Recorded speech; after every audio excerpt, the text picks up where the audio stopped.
right, good morning, everybody. Welcome to the show. We are live on TikTok. We are live on YouTube. I want to make a little adjustment. Is that what I wanted? Maybe not. I don't know. We'll figure it out as we go. Good morning, everybody. Welcome to the show. 407-504-1889. 407-504-1889. Good morning, everybody. Welcome to a Tuesday. Welcome to a Tuesday. Thank you, Rob, over there on TikTok. We're live on YouTube. We're going to take your calls. We're here for the foreseeable future. Spend the morning with us. 407-504-1898. 407-504-1898. Yesterday was a lot of fun. I got to speak to a lot of you, a lot of fantastic feedback. The show is up on YouTube. It's up wherever you listen to your podcasts. It's called Under the Influence. Now, there is a disparity between the name of the account and the name of the show. I understand that, but these things sometimes have a life of their own. And as it evolves over time, we'll decide what to do as far as the branding is concerned. There is a podcast out there called Disney Parks Live Radio. Over the years, that has seen everything from conversations and debates to book clubs to audio replays from the TikTok Park live streams. So there is a Disney Parks Live Radio podcast separate from Under the Influence. Over time, I think everything will make its way to Under the Influence, and perhaps even Under the Influence and the brand identity of this whole platform will evolve. And so many people are so concerned about that. I was playing Fortnite last night, and some troll came in and said, change your name. And I said, no. So there it is. 407-504-1898. I'm on TikTok. I'm on YouTube. 407-504-1889. Wait, 1898. What? I must be dyslexic. 1898. Good morning. I have so much to talk to you about and a couple stories to get to, but I have to have some coffee. And if we hit that gift goal over on TikTok, that'll show me that you like what we're doing here. We'll be back in the parks eventually, folks, but we've got to do other things. We've got to do other things. I have to start with a little more Rivers of America talk because, you know, one of the things that I think has made the outcry as pertaining to the Rivers of America so underwhelming. I think the outcry has been probably dismissed by Disney at this point because there are so many people online. There are so many people online that cry about anything and everything when it comes to the parks.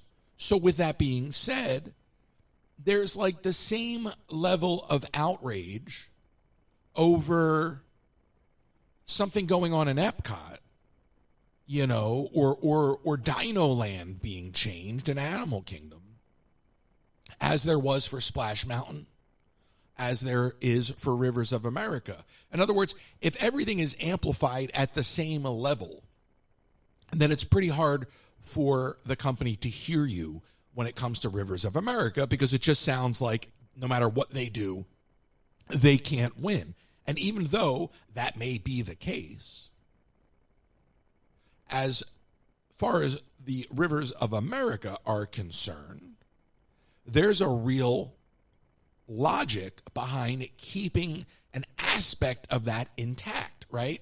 There's actually founder principles involved in keeping that intact. It is not the same thing as Splash Mountain. It is not the same thing as Dinosaur.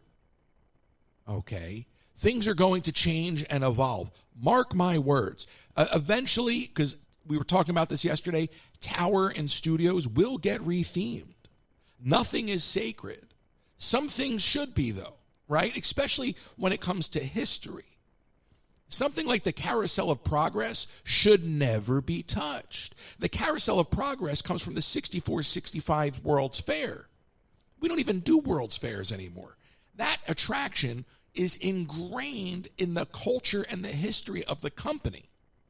So my concern is when they finally make their play for replacing the carousel of progress, because the outrage online is at the same amplification for every decision that they make, they won't listen.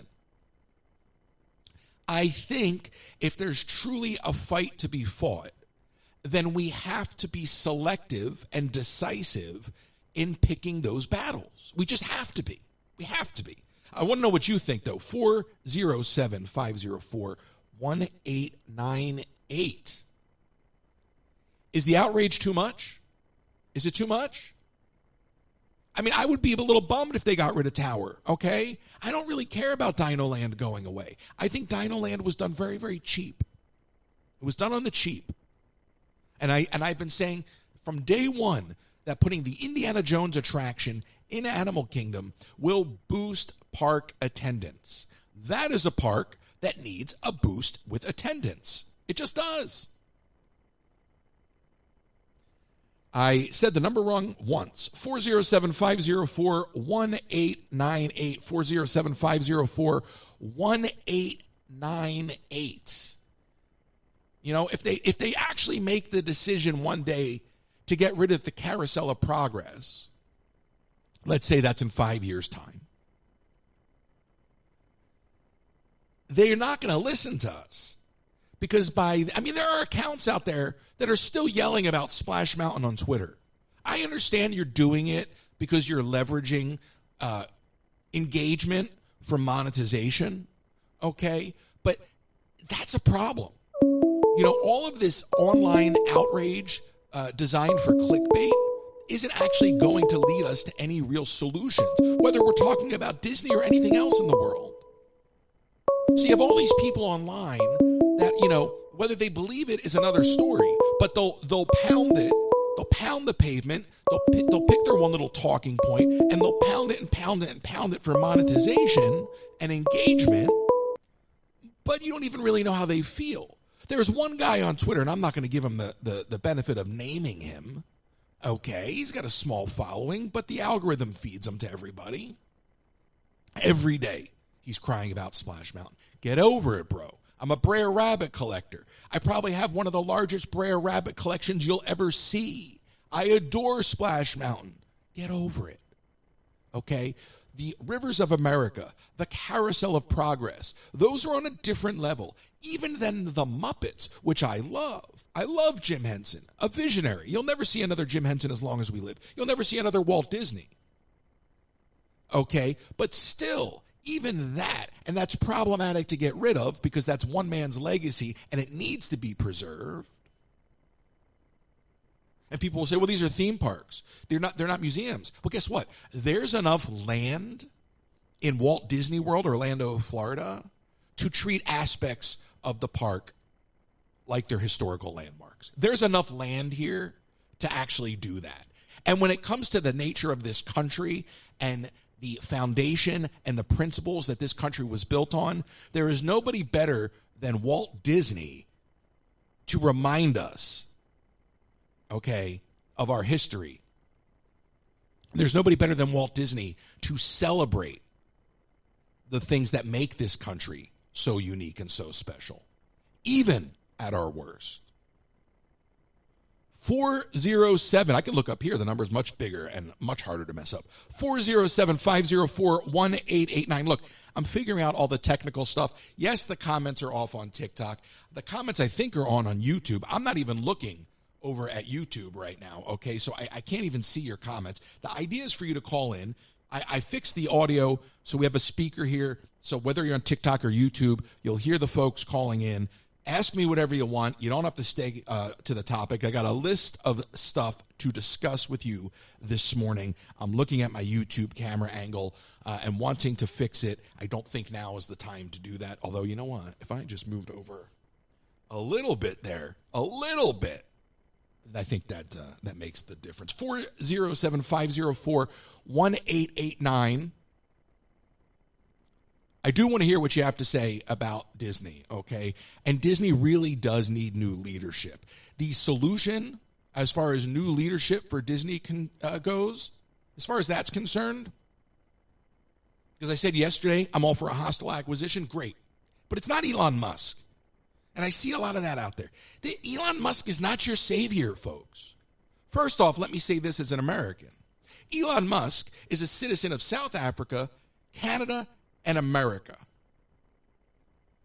I don't care who you voted for. I don't care who you support as far as the president is concerned or anybody else.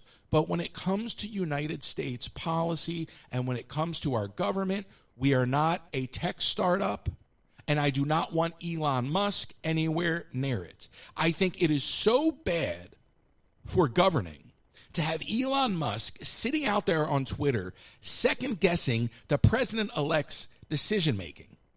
Now, irrespective of whether you voted for the guy, he is still going to be our next president. You have to learn to accept. I don't want somebody sitting on Twitter discussing cabinet appointments. Okay, first of all, the guy's in Putin's pocket. Let's just be honest, all right? And we can get to that. But, do not undercut any administration's attempt at governing. And he feels that he's entitled to it because he pumped so much money into it, so much money into the campaign.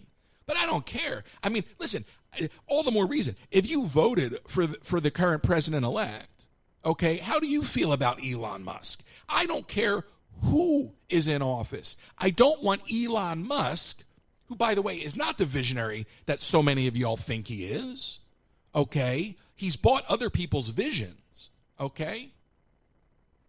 You know, Steve Jobs wasn't the visionary people make him out to be. I mean, he was a visionary, but it was the people beneath him, okay, which is a horrible way to describe them because in many ways they were above him. But it was Wozniak, okay, who really made that company pop. Steve Jobs was the businessman, all right? It was Woz. Woz did all the hard work, okay? Elon Musk bought other people's companies. He bought other people's sweat. I do not want Elon Musk sitting there on Twitter undermining any president-elect's decision-making. Point blank, period. I don't care who you support. But as an American, that is so not what we need right now. First of all, I don't trust the guy, number one. Number two, well, this is just another way of saying I don't trust the guy, but I think he's compromised. Okay? And number three, another way of saying I don't trust him, I don't think he's loyal to the country. And I don't even think he's loyal to the president-elect. I think he's in Putin's pocket. So I find it appalling. And this is the problem, folks. You know, it's interesting to me. I cannot believe what I'm about to say. I cannot believe the words that are about to come out of my mouth. AOC polled her Instagram followers, and I don't like this person. I don't even like saying AOC. I got 4 hours to fill. Alexandria Ocasio-Cortez. Okay? I got the time. AOC. I can't stand the truncation of words in our culture. Anyway, but I got to give the woman credit. You got to give credit where credit is due, okay, folks? That's how we find ourselves in the middle. So she asked her constituents, hey, if you voted for me and you voted for Donald Trump, please explain why. And I could open up the image and I could read, but the general response was the same. You both come off as genuine people. These are her constituents. You both come off as real people that are concerned about working class individuals. Now, whether or not you agree with the statement, another conversation. But the very fact that she took the time, and I love the media, oh, she's so smart for doing this. Is she really? She's so smart for listening? Now we're patting people on the back for doing the easy things. But the point being is most people in this country, as I said yesterday, and as I will continue to say, they are open-minded enough, okay? There's enough people, and that's why the pendulum swings every 2 years, but there are people that are open-minded enough to swing the pendulum back and forth between parties, and that's why the two-party system is designed to keep us disenfranchised, because as that pendulum swings back and forth, neither party cares about you, and they're keeping us divided.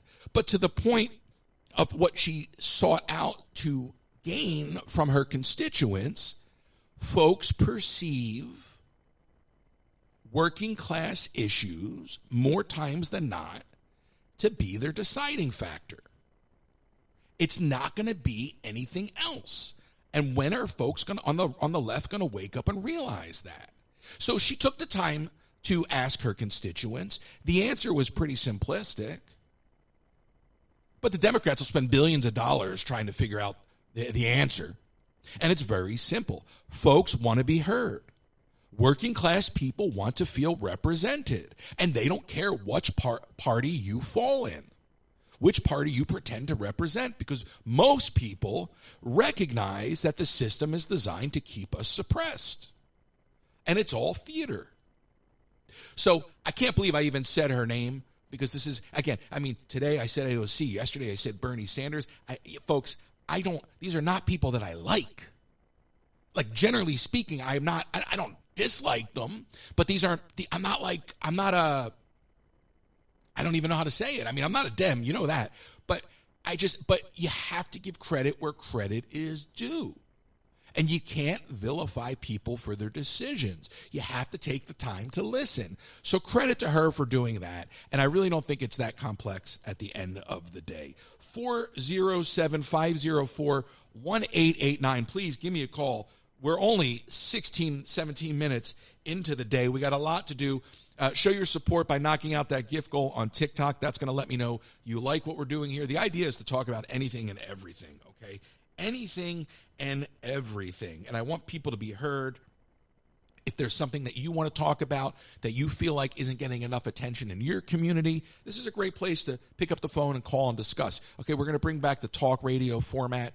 We're going to do this live thing. We'll get back to the theme parks. We'll do the gaming. We'll do the Legos. But I love the idea of taking the time to actually talk to people. The reason I have the comments off on TikTok is 85% of the comments are going to be no more Disney lives.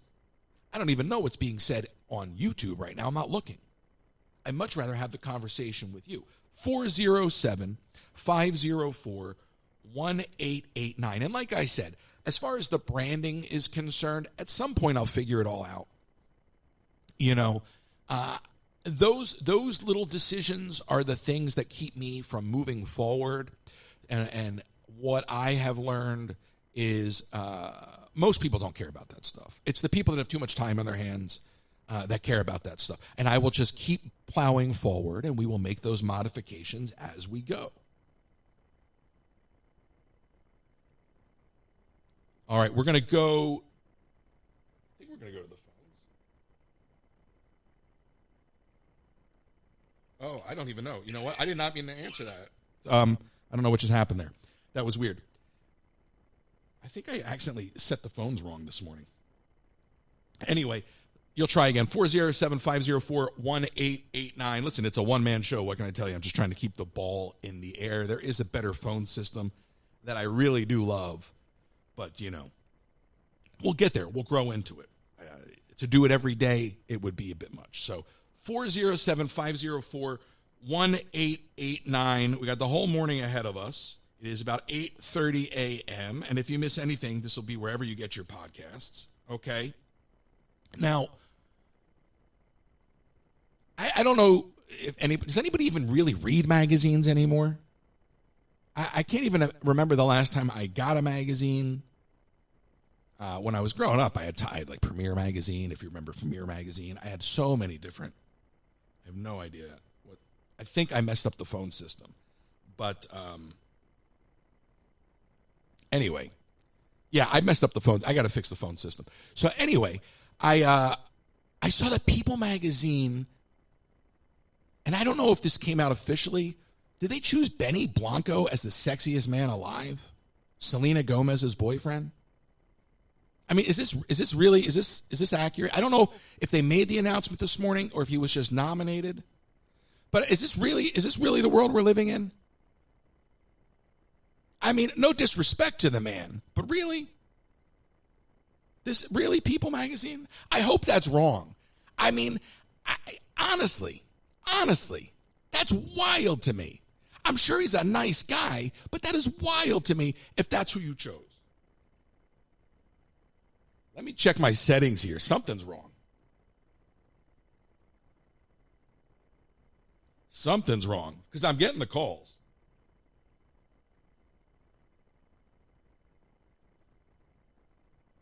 Something's wrong.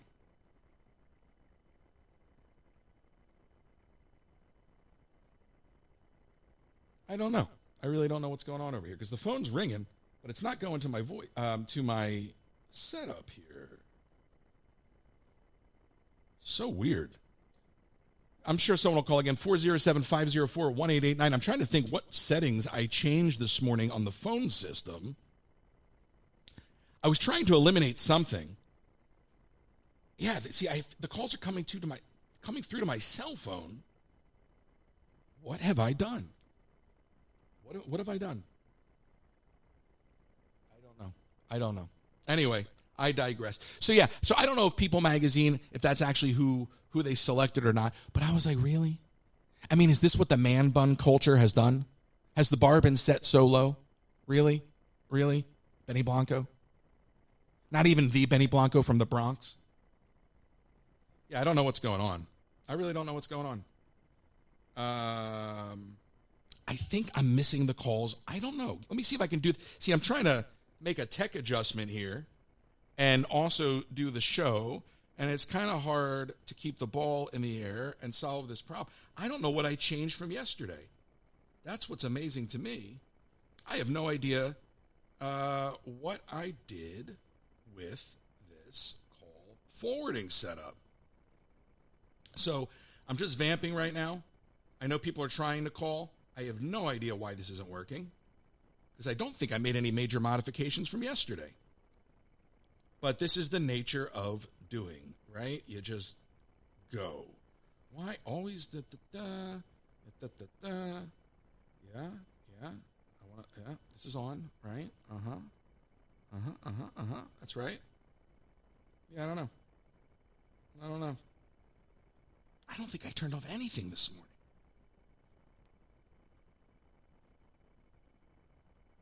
I don't know. We'll try that. What did I do? See, this is where I need like my Darren the intern from Seinfeld. Like, Darren, can you fix the phone system so I can just keep talking about what I was talking about? I don't know what I did. I really don't know. I mean, I guess in many ways, I could just, well, let's see if that works. Otherwise, I have a backup plan. I think I can very quickly, see, I don't really want to do that. I don't know. I don't know what I've done, folks. All I can tell you is I'm going to try. Hold up. Little quick improv here.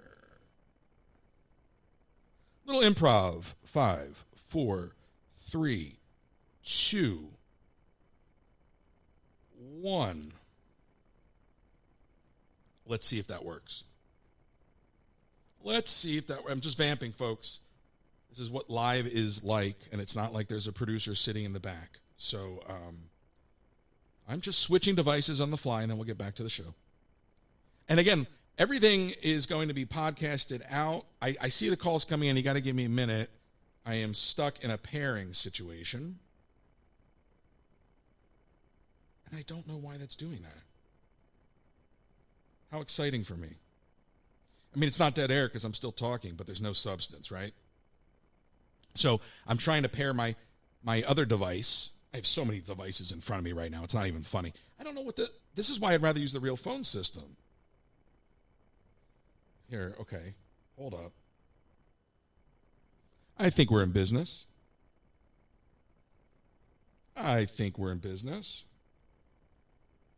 Almost. And unknown caller. Let's see. I don't know if this is going to work, folks. Press 1. To send a voicemail, press 2. You are on the air. Who's this?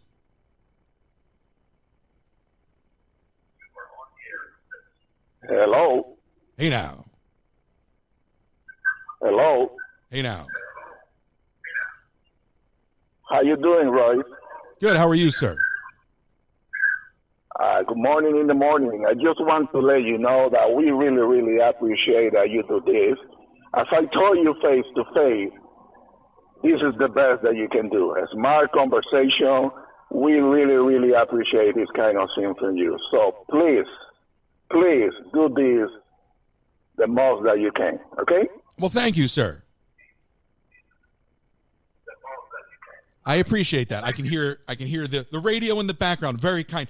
That gentleman's username is Florida Export Group, and I met him outside. I've met him several times, but he stopped me in Springs outside of World of Disney. Am I right? Did he go? He hung up. He stopped me outside of World of Disney, and he said, look, he said, you got to keep going, and you got to do more. You got to get beyond Disney. You got to focus on radio. You got to focus on talk. Here we are. I don't know what we're doing. We're making it up as we go. I think I know what we're doing, but we're making it up as we go. And you can see from a technical side, there's a lot more to be sorted through. So I'll fix the phones. I have no idea why the phones weren't working. They were working just fine yesterday. But right now, if you want to call again, I think we got it sorted out. 407-504-1889. 1889. 407-504-1889. We're on YouTube. We are live on TikTok. Help us by knocking out that gift goal on TikTok, please, and thank you. So, yeah, let me know about the People Magazine Sexiest Man Alive thing. I just thought that was ridiculous. I'm like, really? Benny Blanco? Nice guy. And then on top of that, he's like sprawled out on the couch in this photo shoot, and they have one of those serving dishes, like a silver platter with the dome, and it's like two Mexican pizzas from Taco Bell. Like, I know that they like their Taco Bell. I love my Taco Bell. But come on, man. Come on. Benny Blanco. I'm not hating. I'm just saying, maybe our culture's a little bit skewed. All right? So this is so random, but Warner Brothers has announced that they are selling 10 Batman-style Tumbler Batmobiles, like the Tumbler-style Batmobiles. 10 of them. They're not street legal, but they're fully functional. So Warner Brothers is going to be selling 10 Batmobiles for $3 million each. My first thought is, why? You're in the movie business. First of all, who are you selling these non-street legal cars to? Number one. Number two, if I'm spending $3 million on a Batmobile, it better be street legal. Okay? But you're a production company. Did you lose that much money on the Joker too? That you have to sell Batmobiles? And are you building these, or are these prop vehicles that are in the warehouse and you're like, hey, let's liquidate some assets? Why is Warner Brothers selling Batmobiles? Yes, it would be cool to own a Batmobile. Personally, I would want the Adam West Batmobile. Okay, that's just me. But you're in the movie business. Stay in your lane. Nobody wants that. I'd rather see you put out an NFT, and I can't stand those, than to put out you're selling a Batmobile? Who's got $3 million to buy a Batmobile and is going to buy a Batmobile that's not street legal? Anybody who's going to spend that kind of money is going to want a street legal Batmobile. What am I going to drive it to my mailbox to get my mail every morning? Hello, Warner Brothers. What are we doing? Stick to movies and television. And while you're at it, fire that creep James Gunn. That Superman movie's going to bomb. You know it's going to bomb. He's horrible. James Gunn should be ostracized from Hollywood for his conduct. James Gunn has a history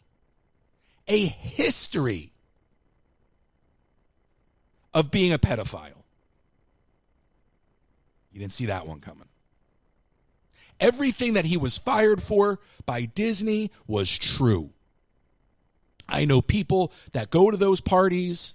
I've seen the photos. Why is this man running the DC arm of Warner Brothers with Peter Safran? The man is a creep. He's a vile human being, and he's a horrible filmmaker. I mean, he's a horrible screenwriter. This is the man that made Scrappy-Doo a villain. You don't make Scrappy-Doo a villain. What's wrong with you? So maybe they're selling these Batmobiles because they know how much money they're about to lose with this Superman movie that's coming. It looks horrible, okay? And the guy's got to stop with the social media. Nobody cares. Yeah, first of all, I don't even think it's right that the CEO of a company is the filmmaker that got hired to make the movie. That's not even nepotism, man. You got the job as CEO and you hired yourself to make the movie? You really thought you were the best candidate to make a Superman movie? I'm old enough to remember when nobody wanted to make Superman movies because there was a curse associated with being Superman. The Reeves and the Reeve. George Reeve, Christopher Reeves. James Gunn, get out of here. 407-504-1889. 407-504-1889. Help us out by knocking out that gift goal on TikTok. That's going to let us know that you like the format. Okay. I was having an issue with the phone system, and I don't know if I've completely botched the phone system now or what. I really don't know. So I'm going to open it back up here. And hopefully, things will sort themselves out. I have no idea what I did. 407-504-1889.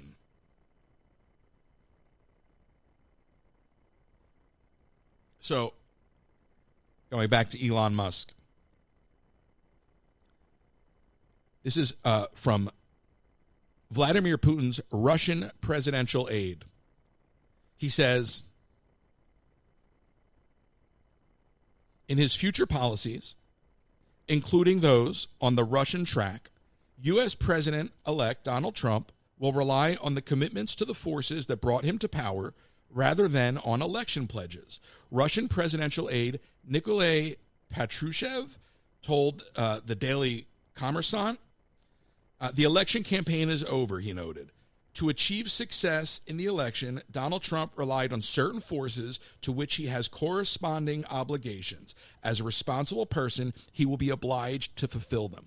I do not want a government run by Elon Musk and Vladimir Putin. I don't care who you support. That's just the reality of the situation. You know, my entire life I wanted a disruptor. My entire life I wanted a disruptor. I wanted somebody to go in there, and I wanted somebody to give Washington, D.C. an enema. This is not that, and this is not good. Now, you can interpret that statement however you want. You can interpret that statement however you want. The only part that I hear is we own you.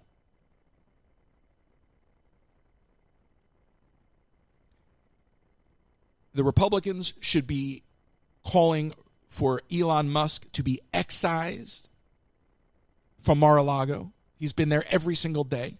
Elon Musk should be nowhere near our federal government. They should cut off his contracts. Okay? I'm sorry.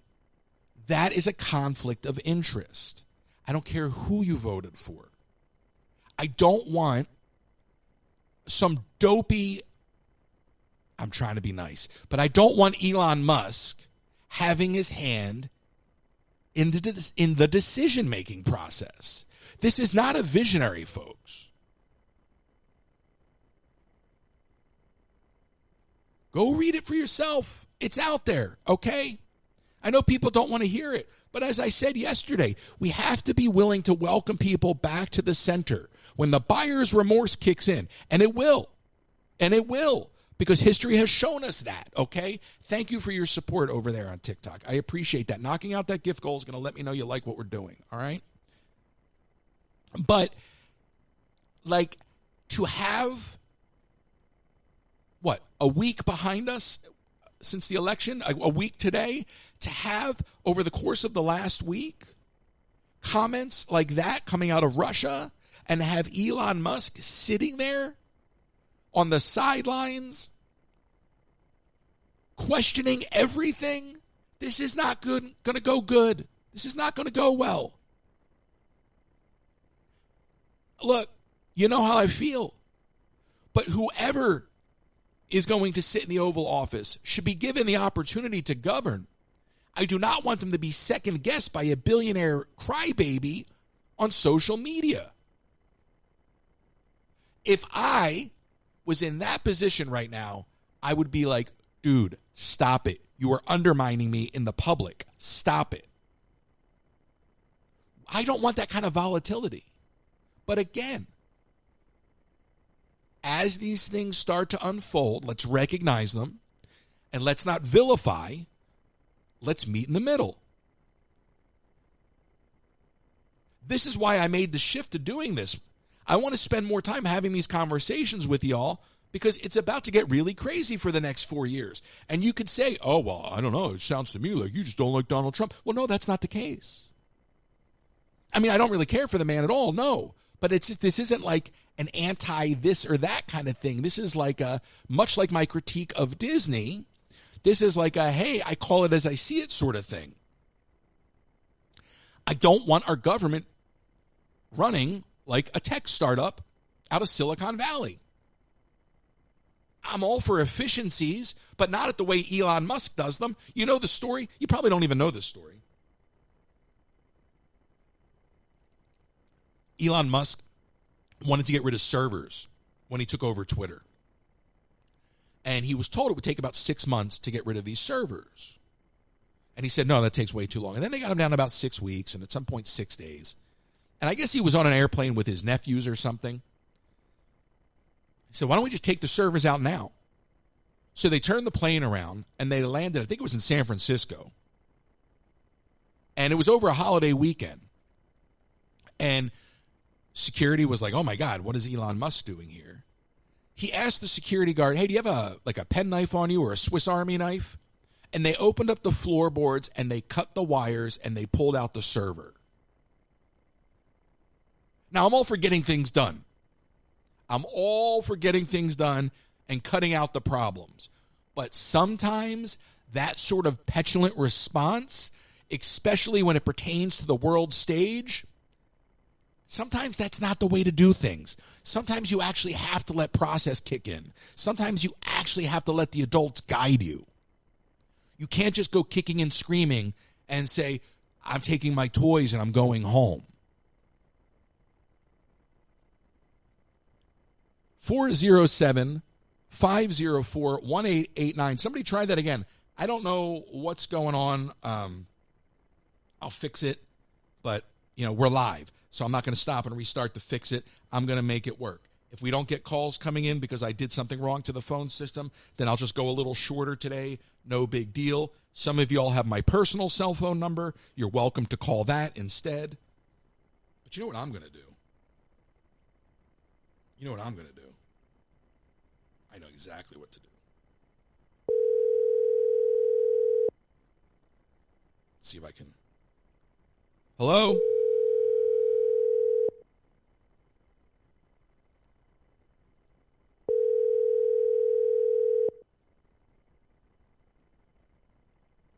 Your call has been forwarded to voicemail. Ellis, I'm calling you. Pick up.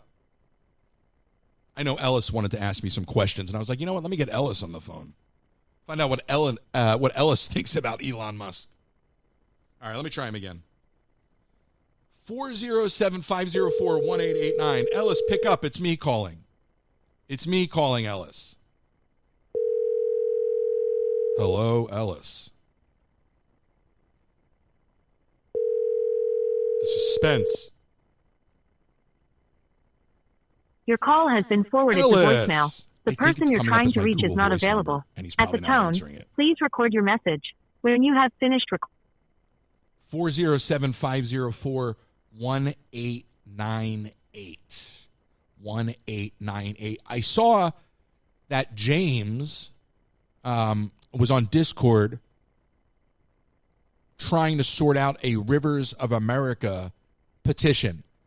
And I said, go to change.org. When they did the whole Splash Mountain thing, they used change.org. And he went and he pulled up a petition, not even 500 signatures.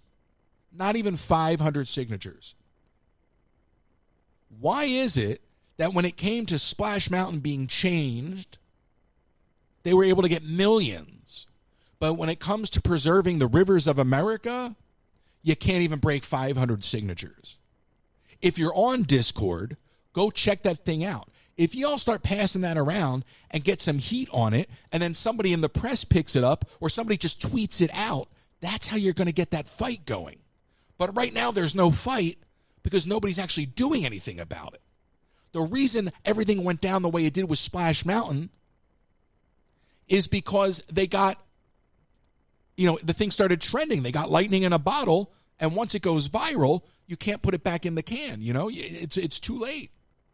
Once the train leaves the station, it's too late. And that's what caught Disney off guard. So I commend James for trying to take the lead on that, but y'all got to back him up.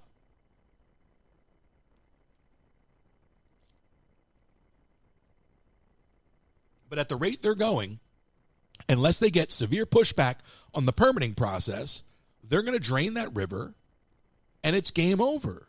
And I'm going to talk about it every single day. Somebody out there has the wherewithal to get somebody to blow this thing up. If it's not you, it might be the person that sits next to you. Somebody's got the skills to get this thing to pop. You got to get that campaign out there. You got to get that petition out there, and you got to get some heat on it. Disney's not going to listen until they're forced to. It goes back to what I said earlier. All the outrage is being amplified at the same level. I think it's sinful. I think, quite frankly, that not only does the current leadership at the Walt Disney Company have a lack of understanding of their brand, I think they have a lack of respect for their founder, and I think that they are indifferent to the nation. I think they are indifferent to American history.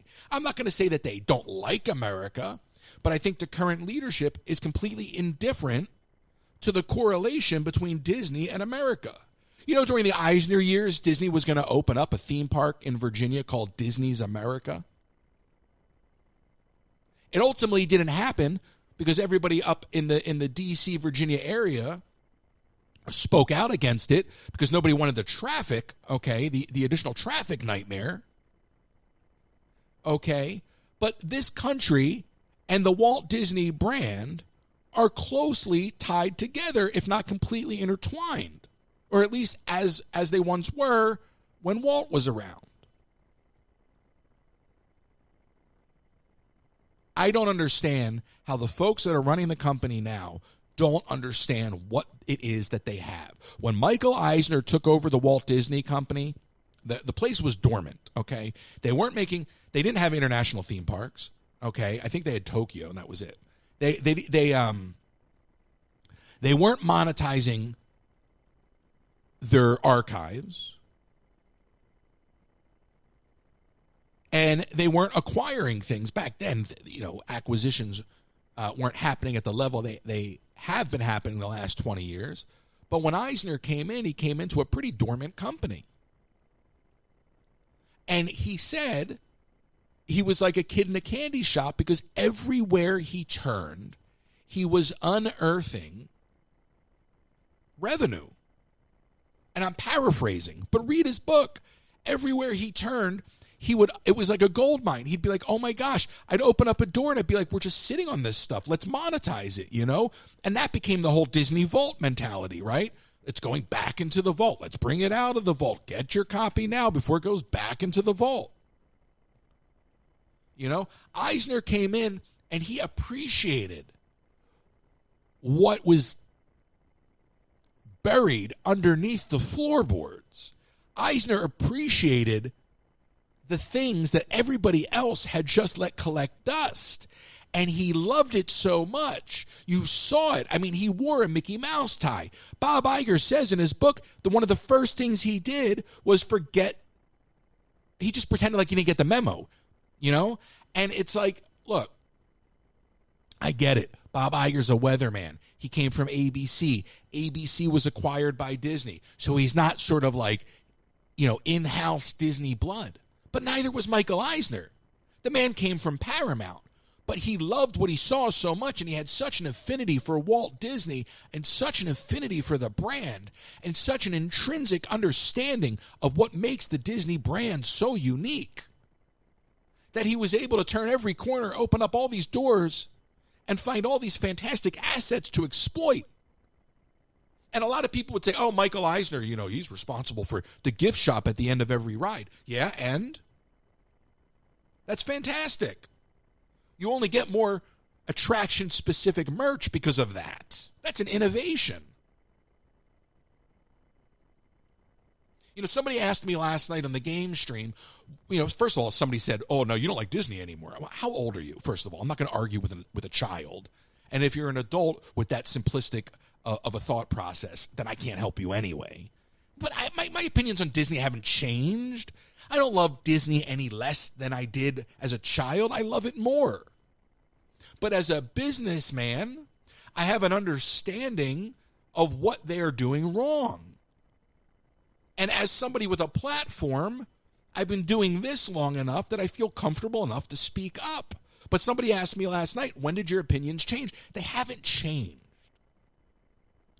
But since Bob Iger has returned, there has been a triple down on the gouging. Not even a double down. There's been a triple down on the price gouging across the board. And I'm somebody that sits here, well, whether I'm sitting here or walking around the park, but I'm somebody that's been talking to you about my thoughts on the working class for a long time. Maybe not in the very early days of the stream. I kept those opinions to myself. But most of you, if you've been around long enough, you know how I feel. That the working class gets no care and consideration, and the middle class is all but dead. So I struggle with, patting Disney on. I don't struggle with it actually at all, but I recognize that it would be hypocritical for me to act like Disney's doing nothing wrong when I'm so vocal about all these other issues as pertaining to the working class. So at the end of the day, nothing for me has changed, but Disney keeps doubling down. Go look at the historical price increases and look at how many different price increases the Walt Disney Company has experienced since the return of Bob Iger, and weigh that against the history of the entire company and tell me what you find out. I love the Walt Disney Company. If somebody's going to come on and say, oh, you don't like the Walt Disney Company, or some troll came on last night and said, you don't even like Disney. You just pretend to like Disney. Yeah, okay, buddy. Okay, buddy. My entire house is Disney. My entire being is Disney. I love the Walt Disney Company. To the extent that when they F up, I will remind them. Or at least remind you. But what a ridiculous, you've turned on the Walt Disney Company. Somebody last night said, I feel like I've lost a friend. Oh, okay. Dramatic much?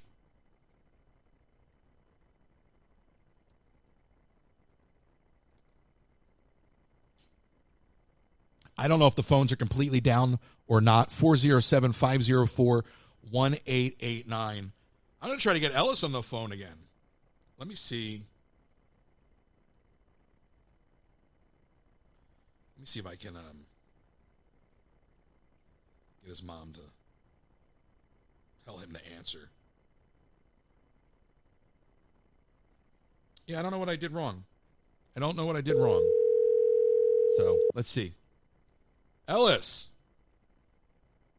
Hey now. Hello. Oh, there you are. It didn't even ring. Mm-hmm. Ellis. Yeah. So are you kind of fed up with Disney right now? But to my point, I don't think you're all fed up with Disney right now, right? Your mom just texted me. She thinks you're sleeping. Are you? What, do you have the door closed? No, I'm awake. I know you're awake because I'm talking to you. Otherwise, you'd be sleep talking. Yeah, I mean, it's not that I'm fed up, like, walk away from the table, but yeah. if you don't like something, You have two choices. Keep your mouth shut or to speak up.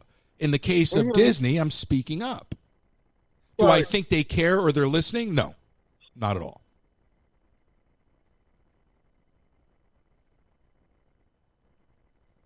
I get it. You get it? Yeah. Yeah. All right. Go on. Are they trying to really get rid of Rivers of America? Am I trying to get a what about Rivers of America? No, is Disney trying to replace Rivers of America? See, I speak Ellis. Yeah, we know they are because they're going to put in a Cars ride. Whether or not they listen and they make a different decision, I don't know. That's what I'm talking about, Ellis. They don't have to do that. Right. They got plenty of land. A Cars ride doesn't even fit over there. And by the way, the ride system, I posted a video on it on TikTok. I saw the video. Yeah, what did you think? Huh?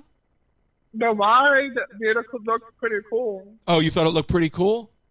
Mm-hmm. Ellis, you think sushi looks delicious, and you don't even eat sushi. No, I don't. So honestly, consider the source, right? Yeah. I mean, what in Disney do you think doesn't look cool? I rest my case, Your Honor. Mm-hmm. Right. Do you have any other questions for me, or was that it? I think. Oh, and then what's your opinion on Wicked? What's my opinion on Wicked?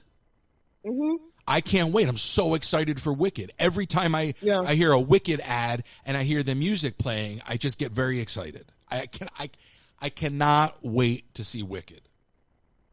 So that's the movie that you'll probably go and then see in theater then.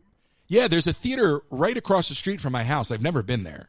It's literally right across. I forget it's there half the time because it's literally right there. I could walk to it. Literally walk there. I could walk to it.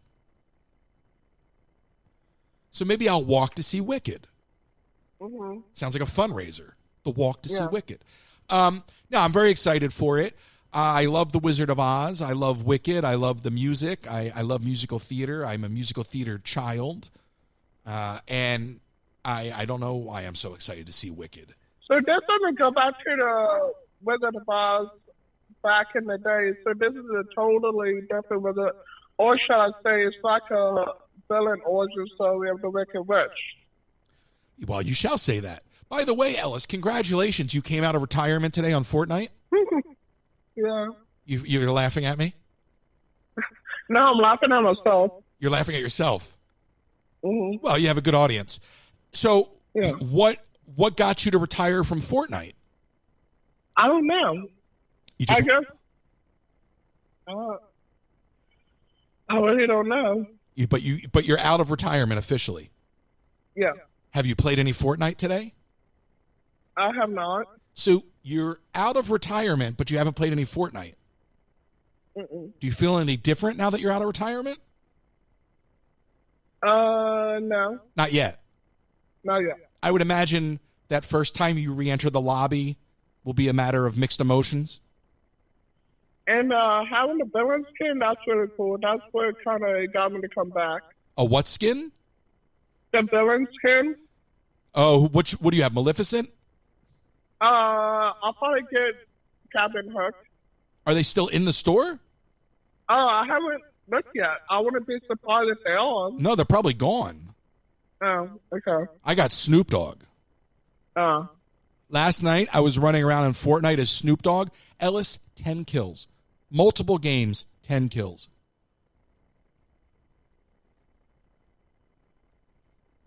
But one more question, though. Is Wicked kind of like dated back for the original Wizard of Oz, or is it like an origin story kind of like about the Wicked Witch? You and I both know there's no such thing as one more question with you. Yeah, it's like a prequel. Okay. All right? All right. Did you ever see The Wizard of Oz, Ellis? No, I don't like it. You've never seen The Wizard of Oz? No, like, not the black and white one. It's not black and white. First of all, it's sepia tone. Oh. Okay, number one. Okay. Number two, it goes color. Once, I don't want to ruin the movie for you, but it goes color. You've never seen The Wizard of Oz? Are you lying? I'm not lying. Where's your mother? Where's your mother? Okay. She's downstairs. You tell your mom that you want to watch The Wizard of Oz today. Huh? Okay. I'll text her right now. Those flying monkeys really terrify me. The flying monkeys are terrifying? Mm-hmm. How do you know about the flying monkeys if you've never seen the movie? No, I've never seen the movie. Just I remember. Where do you remember the monkeys from? The trailer? Yeah, maybe the trailer. Oh, yeah, you saw the trailer when it first came out in theaters? Mm-hmm. Yeah, how old were you when The Wizard of Oz first came out? Probably like 10. You think you were 10 when The Wizard of Oz came out? Mm-hmm. Yeah, how old would that make me? I don't know. Yeah, I was older. Wow, you were 10 when The Wizard of Oz came out, and you're retiring from Fortnite today. You have lived quite the life, my friend. I know, but the Wizard of Oz scene, I don't know. The flying monkeys seem really scary. Yeah, but how would you even know what the flying monkeys are if you've never seen the movie? True. No, that was a question. I could do 4 hours of talking to Ellis. Ellis, how do you know what the flying monkeys are if you've never seen the movie? I have not seen the movie. Answer the question.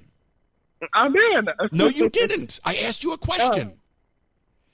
Okay. Listen, put the phone next to your ear. Mm-hmm. Am I at your ear? Yes. How do you know what the flying monkeys are if you've never seen the movie? I guess it was from the trailer or something. I don't know. You've never seen a trailer for The Wizard of Oz. Ellis, what's the name of the dog in The Wizard of Oz? Toto. You've seen the movie. What is the name of the girl in The Wizard of Oz? Dorothy. All right. Complete this sentence. You ready? Finish the sentence. Uh-huh. Somewhere over the rainbow. You've seen the movie. Any other questions? No. I know if I just sit quietly, there'll be another question. Watch.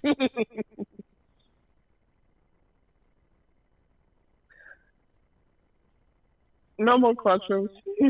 I don't believe you. Well, I don't. Really, no more. That's it? Yeah. All right. All right. All right, I got a question for you real quick. Okay. When did you see The Wizard of Oz? Possibly a really long time ago, maybe. Oh, wow. Amazing. Ellis, the gift that keeps on giving, buddy. Thank you. You're welcome. Unbelievable. Oh, my gosh. Stephanie, if you're listening, please call in 407-504-1889. That is Ellis. Too funny. I wish I could figure out why the phones aren't working. And here, let me see if I can do this.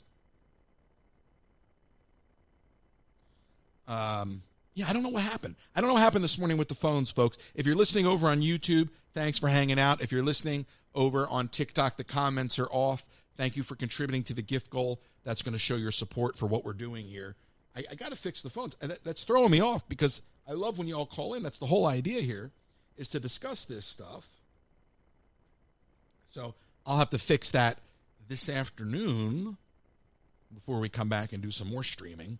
I don't know what we'll do this afternoon, gaming or what else. Okay, so we'll figure that out. 407-504-1889. Yeah, I don't know. I don't even know how to begin to troubleshoot that and do what I'm doing right now at the same time. So that's weird. I hope the audio levels are increased. Good morning, Heather. Unknown caller. And let's go to the phones. You are on the air.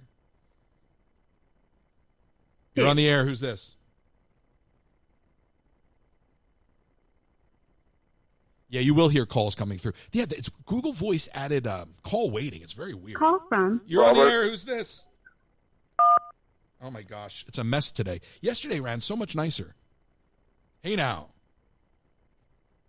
Hey, Royce? Yes, sir. You have to figure it out to get these phone calls on better position that we can enjoy this show.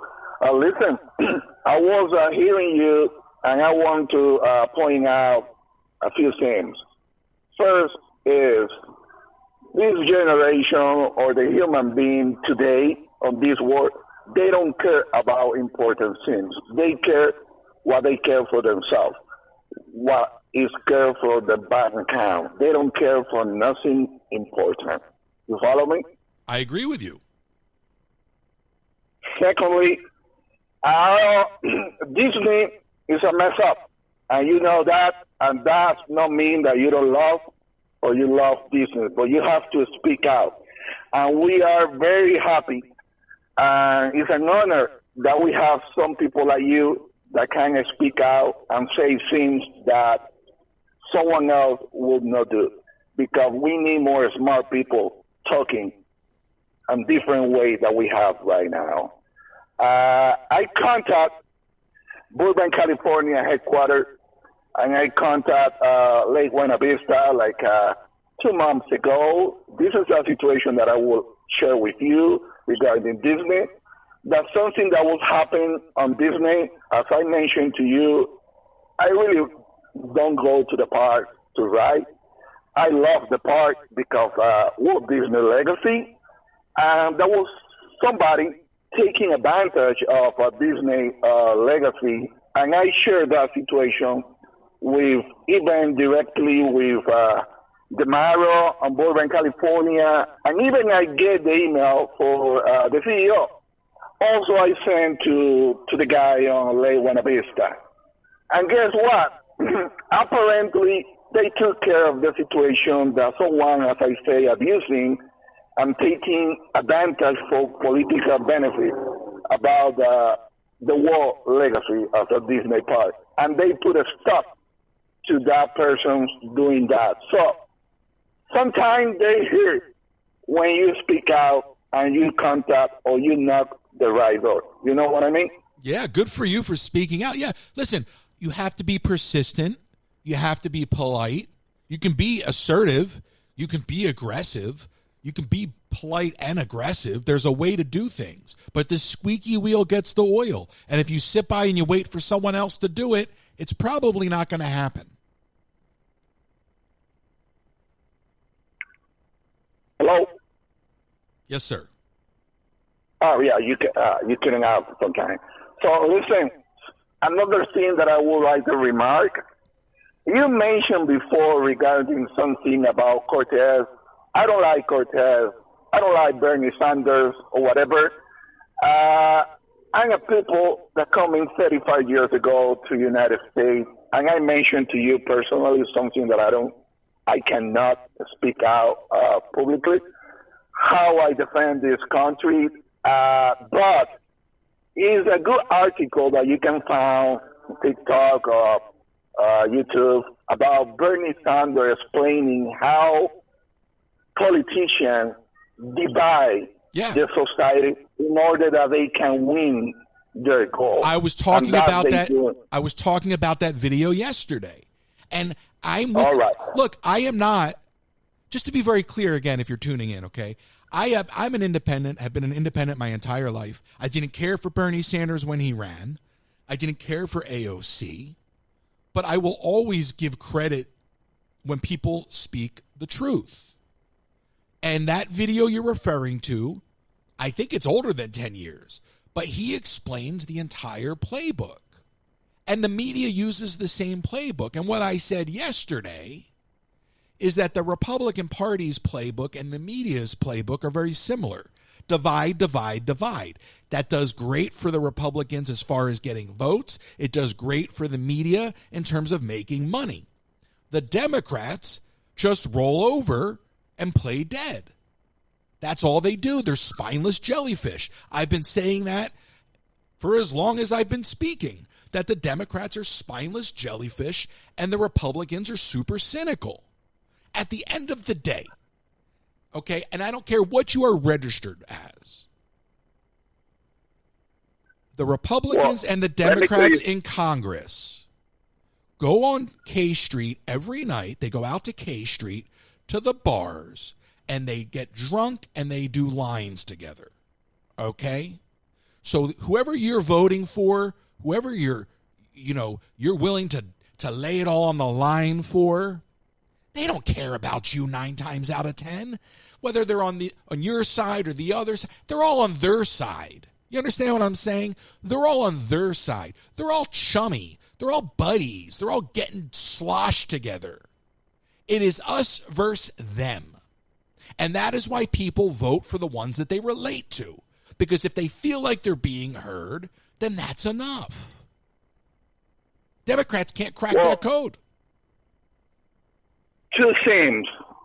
We cannot forget that something changed. The Republican Party was the educate party before, but now they switch.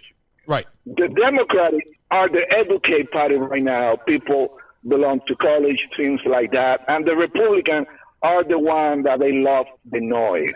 You know what I mean? Right. Secondly, something changed on the world. I mean, if you're going on simple word, United States is an empire. When you are an empire, you have some kind of sacrifice that you have to do in order that you can continue controlling the geopolitical interest. Roy, how you help believe that people that are not educated will understand things regarding macro, economy, geopolitical interest, diplomacy? Tell me how, when this generation now, they believe that they do some kind of small business that have some kind of success, and they get millionaire, and they believe that they know everything, right. But at the end of the day, they know nothing. You was talking about Mr. Mars, that he's not American. He is even not Canadian. He is even not South African. He belongs to his bank account, and he's going to sell out whoever of those citizenship in order to get some money. So that's the end of the story. We have so much to do. It's so many people, no matter what is Anglo, no matter is African American, no matter is Latino, that they need education. Education is the best of everything, but take time. You cannot get education for generation in 1 year or 1 month. Just take time. And politicians do not want to invest in education because at the end of the day, they don't going to see the result immediately. You know what I mean, right? Yeah, well, we have to meet people where they are. I mean, that's the bottom line. You have to meet people where they are. Nobody cares about celebrity endorsements, okay? They care about being able to put food on their table. And if you can't meet people where they are, then you're never gonna come out on top. All right? The reason folks voted the way they did in this last election is because they felt heard. Whether it was listening to a podcast, whether it was on Twitter, whether it was at a rally, whether it was watching their candidate go run the fryer at McDonald's, okay, or the garbage truck, okay, which was a total Dukakis move, but the landscape has changed so much that nobody even cares, okay? But it worked. It worked because everybody thinks, like you said, everybody tends to think that they know best. Why don't we stop talking about what we know and start talking about what we know we don't know? And that's how we're going to learn. Yes, but you already mentioned something. I'm going to hang out on this. I hope the best for this coming administration. I don't believe it's going to happen because there's so many interests around.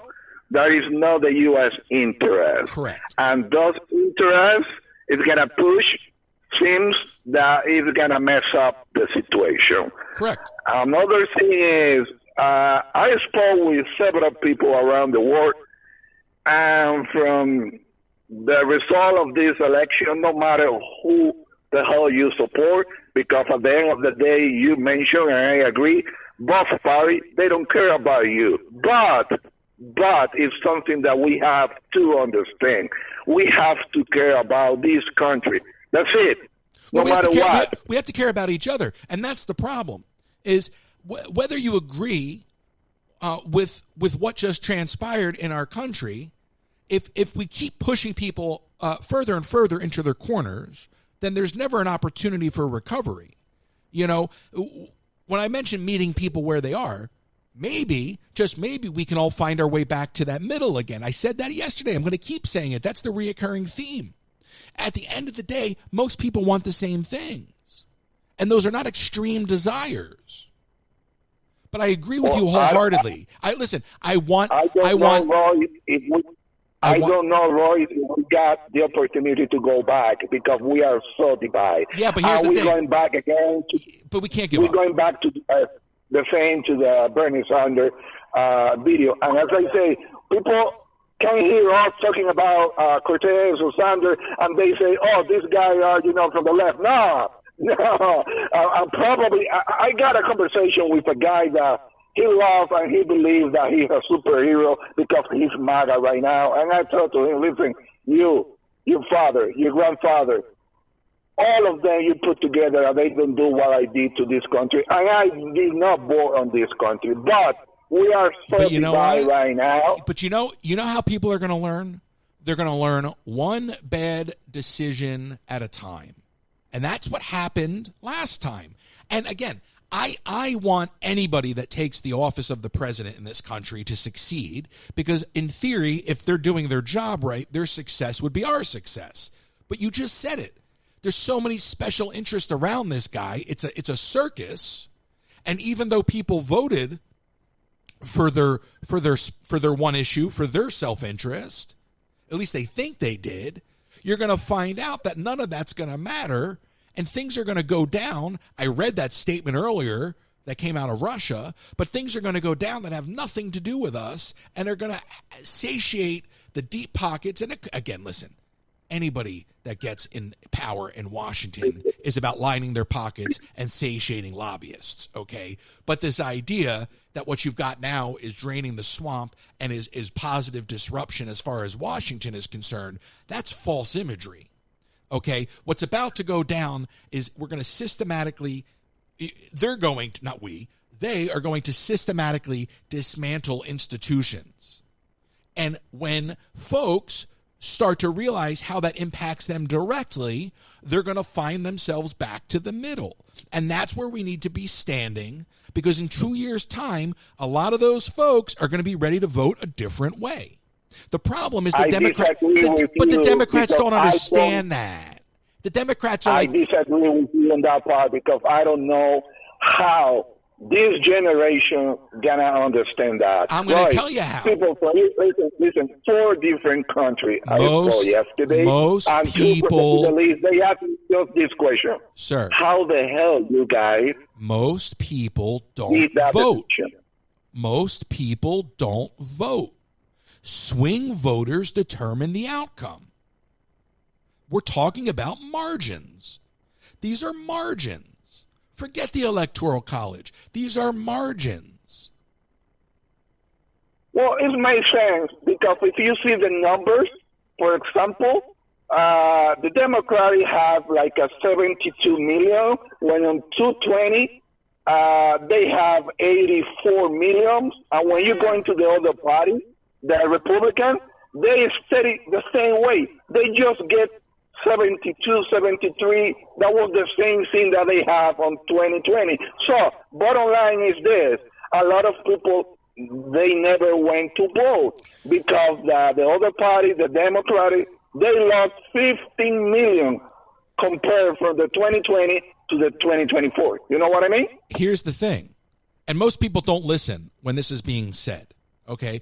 Voter turnout's a real thing. There is a part I've worked on campaigns. You reach the end of the campaign, and you go from the campaign into GOTV.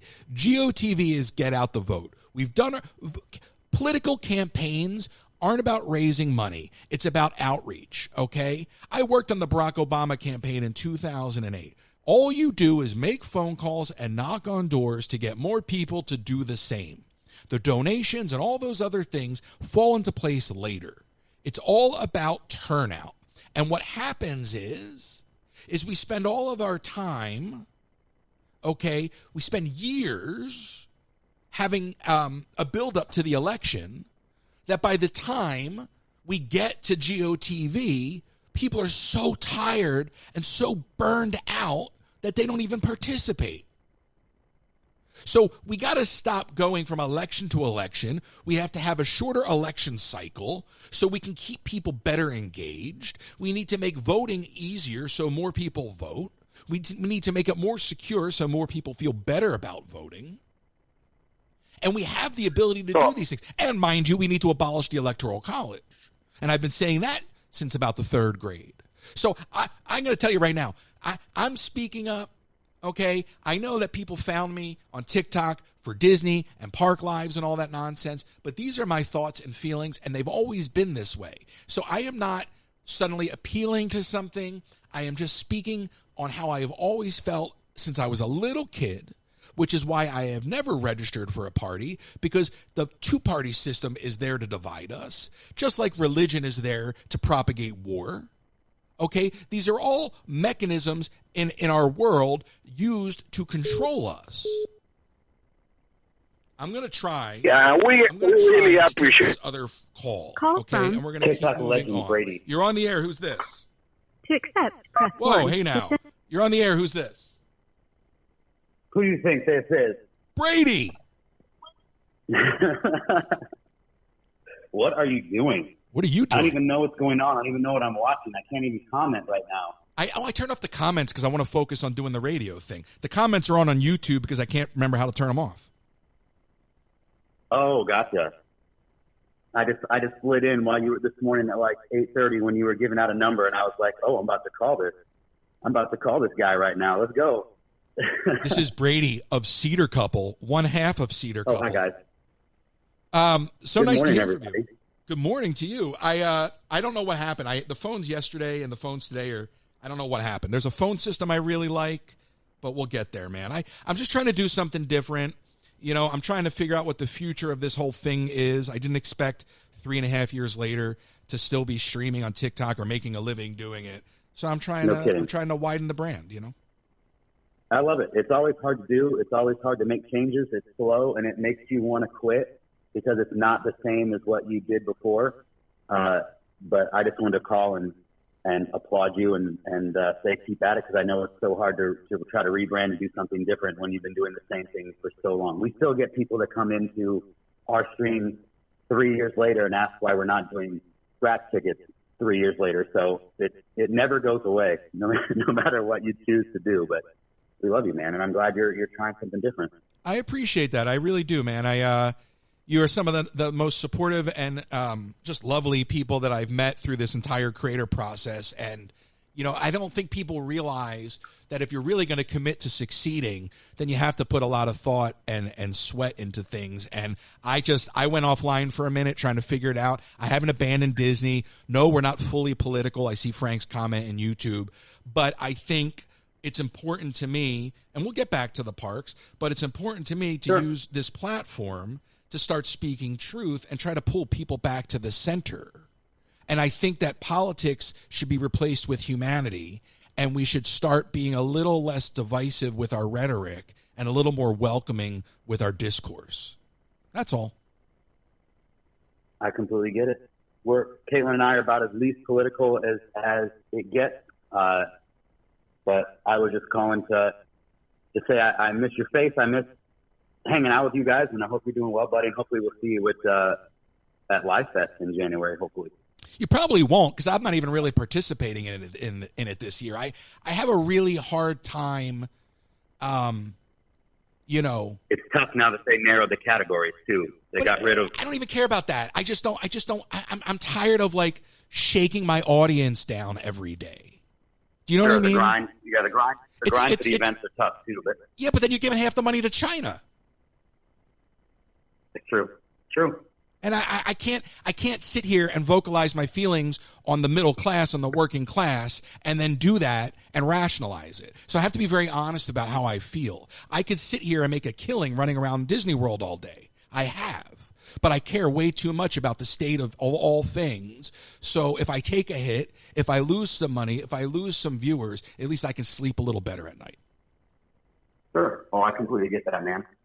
I completely get that. Sometimes, to your point, can be exhausting going all the time. You know, everyone sees Disney or Cedar Point as the fun place, and it's, you know, unfortunately for us, it's probably turned into more of a workplace. You know, we don't end up going to the park very often in our free time anymore because we're there all the time, you know, for our TikTok work, and it kind of ruins the fun and the magic of the place. And I'm sure that, and I could be just speaking out of turn, maybe you still have just as much passion and love for it 3 years later, but I can say for us, it's not the same as the first time we stepped into the park versus 3 years later when we're there, you know, being masked with everything of us. But it's just different. But of course, and it is good, work. Still fun. I love the brand. I love Disney, but yes, I mean, you hit the nail on the head. You also have the benefit. Yeah, you can only do it for so long. Sorry, we have a horrible delay. Go on. Oh, is it bad? You're good. Can you hear me? Yeah. Can you hear me? Oh, sorry. Yeah, I was just saying it's hard to maintain that same level of excitement and hype when you've been doing the same thing for so long. So it's always good to stretch and do something different. You know, I just started these like workout fitness battles, which I'm the last person that, you know, should be jumping in there with these guys that have 37 abs. But it's something different. It's something new. It's fun. It's helping you get back into shape. And, you know, if this is what you need to do to, you know, kickstart yourself into a new path and find, you know, your place and the passion again, that's what you got to do. And I love that. Well, and I appreciate that. You know, I'm so fascinated by the way you all operate because you have the benefit of being a couple, you know, and business partners, but it's a lifestyle. And I once remember, this must have been at Live Fest or wherever y'all were speaking. You said something that I still think about, like, seriously, like, I think I thought about this 2 days ago, was like, oh, if you're not feeling it, let's say you just wake up and you got a stomach ache or a headache and you're just not feeling it, you have the benefit of somebody else to pick up the slack. Sometimes, yeah, absolutely. I envy you. It helps. A lot of the other battlers and creators don't have that. And they, you know, when they have those bad days, it's bad, and they have to put a smile on and, you know, fake it till they make it. And luckily for us, I have somebody that I can bounce those ideas back off on and who can take the brunt of it sometimes when we need a break. No, and y'all, I mean, that is such a gift, you know, and I can only imagine that there are times where you're like, man, all we're doing is talking about TikTok. Like, let's just go have dinner and like enjoy our company, you know? I'm sure that's hard to balance. We have that conversation more than I would like to have sometimes, you know, when you literally work all day together and then you live together and you're married and you do literally everything together. I mean, we get breaks, you know, obviously, like I have my office and my man cave and gaming room, and she loves her, you know, Zelda on her Switch, and we get breaks. You know, everybody needs time away, no matter how much you love each other and how much, you know, you're around each other all day long. But very few people, I feel like, could step into something like this with their significant other and spend every waking moment with them and come out okay. In fact, my ex-boss, when I left my engineering job, said the same thing. I'll have your job for you waiting, because I know if I was going home to work with my wife, I'd be back in here working in the next 2 months because I couldn't stand it. And I'm going, that's so sad for you. Right. I love it. I love being able to wake up every day and not only, you know, kiss my wife and say, hey, what are we doing today? And then we get to spend all day together instead of, you know, going off to do different things and meeting up at home again. So it's kind of nice to be able to have a partner in there to do it with. Well, and you get to play. I mean, that's the other thing. So there's lots of aspects of what you do that I envy. So the partnership is one. And the other thing is you're playing arcade games that I used to fix. And I'm like, man, if I had that warehouse and I had this audience at the same time, I would have had the coolest stream ever. But you all get to play. No kidding. You had the setup. I had 12,000 square feet at one point. Every arcade game you can imagine. Every game that you crush every day on your live, every game that you destroy on the front end, I can fix from the back. Dude, that's nuts. You should. If you would have kept that, we could have come down there, and that would have been just amazing content. We could have built our own fun factory. We could have. Never too late. I still have arcades in the garage. I have a Chuck E. Cheese Whack-A-Mole in the garage. Like, what am I going to do with a Chuck E. Cheese Whack-A-Mole? You know what? I think I saw the video of you pulling out the Simpsons. You know how much quarters I spent, my brothers and I spent trying to beat that game back in the day at, like, Tilt Arcade in the mall? Do you know that I have a pile of those boards? I bet. Those boards are, I mean, you put that together, you're hitting that perfect prime, like, nostalgia market right now, too. So, well, the problem with the arcade market, and actually, you're a good person to talk to about this. The problem with the arcade market is the arcade one-ups have destroyed the vintage collectibles. Because most people will just go buy an emulator from Walmart now. Arcade one-up sells a claw machine. Yeah, it has 37,000 of all those arcades on it, yeah. And they're horrible. It's hard to dedicate a single cabinet to all of that. Yeah. And like I said, I saw they have a claw machine, and I remember thinking to myself, if that thing is priced anywhere above $4.99, it is a fail. And boom, $4.99 price tag. Real. It's ridiculous. Look, I started my whole arcade business back in the day plucking broken games out of people's garage and fixing them and flipping them. I would pick up an Asteroids with the old Al coin doors on them, the round coin doors. The whole game would be working. I'd pick it up for $300, blow it out, right? Like get all the dust out the back with an air gun. Okay, check the connections, clean it, sell it the next day for $1,500, and that was a steal. $1,500. Oh yeah, I bet.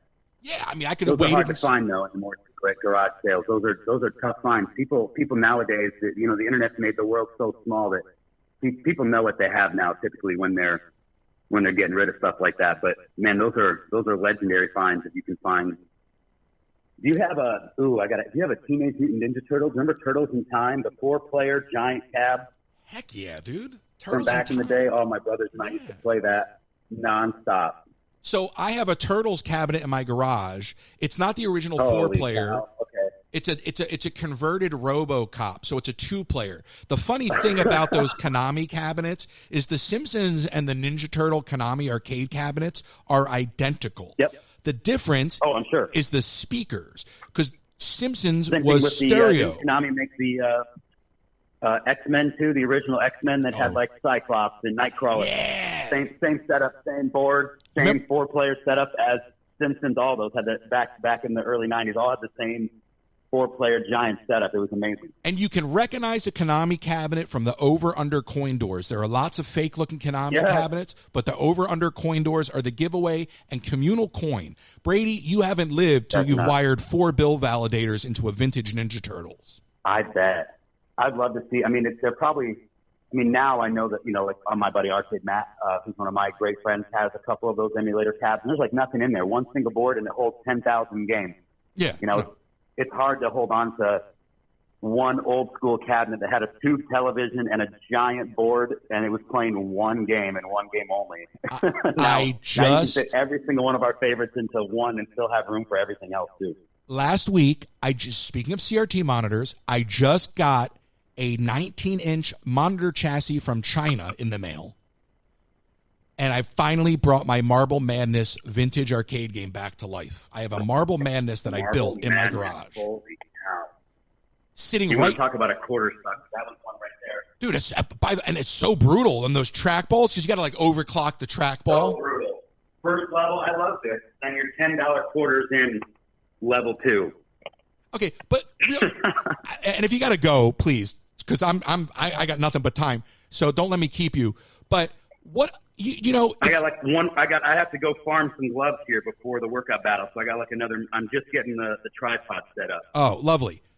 But you remember being able to line up your quarters and walk away and come back, and like your quarter would hold.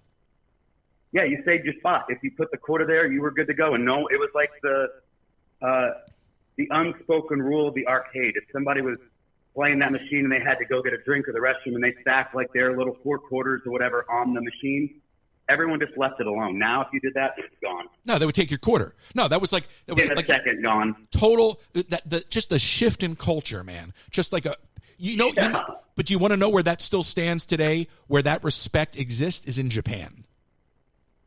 Oh, I'm sure. Yeah.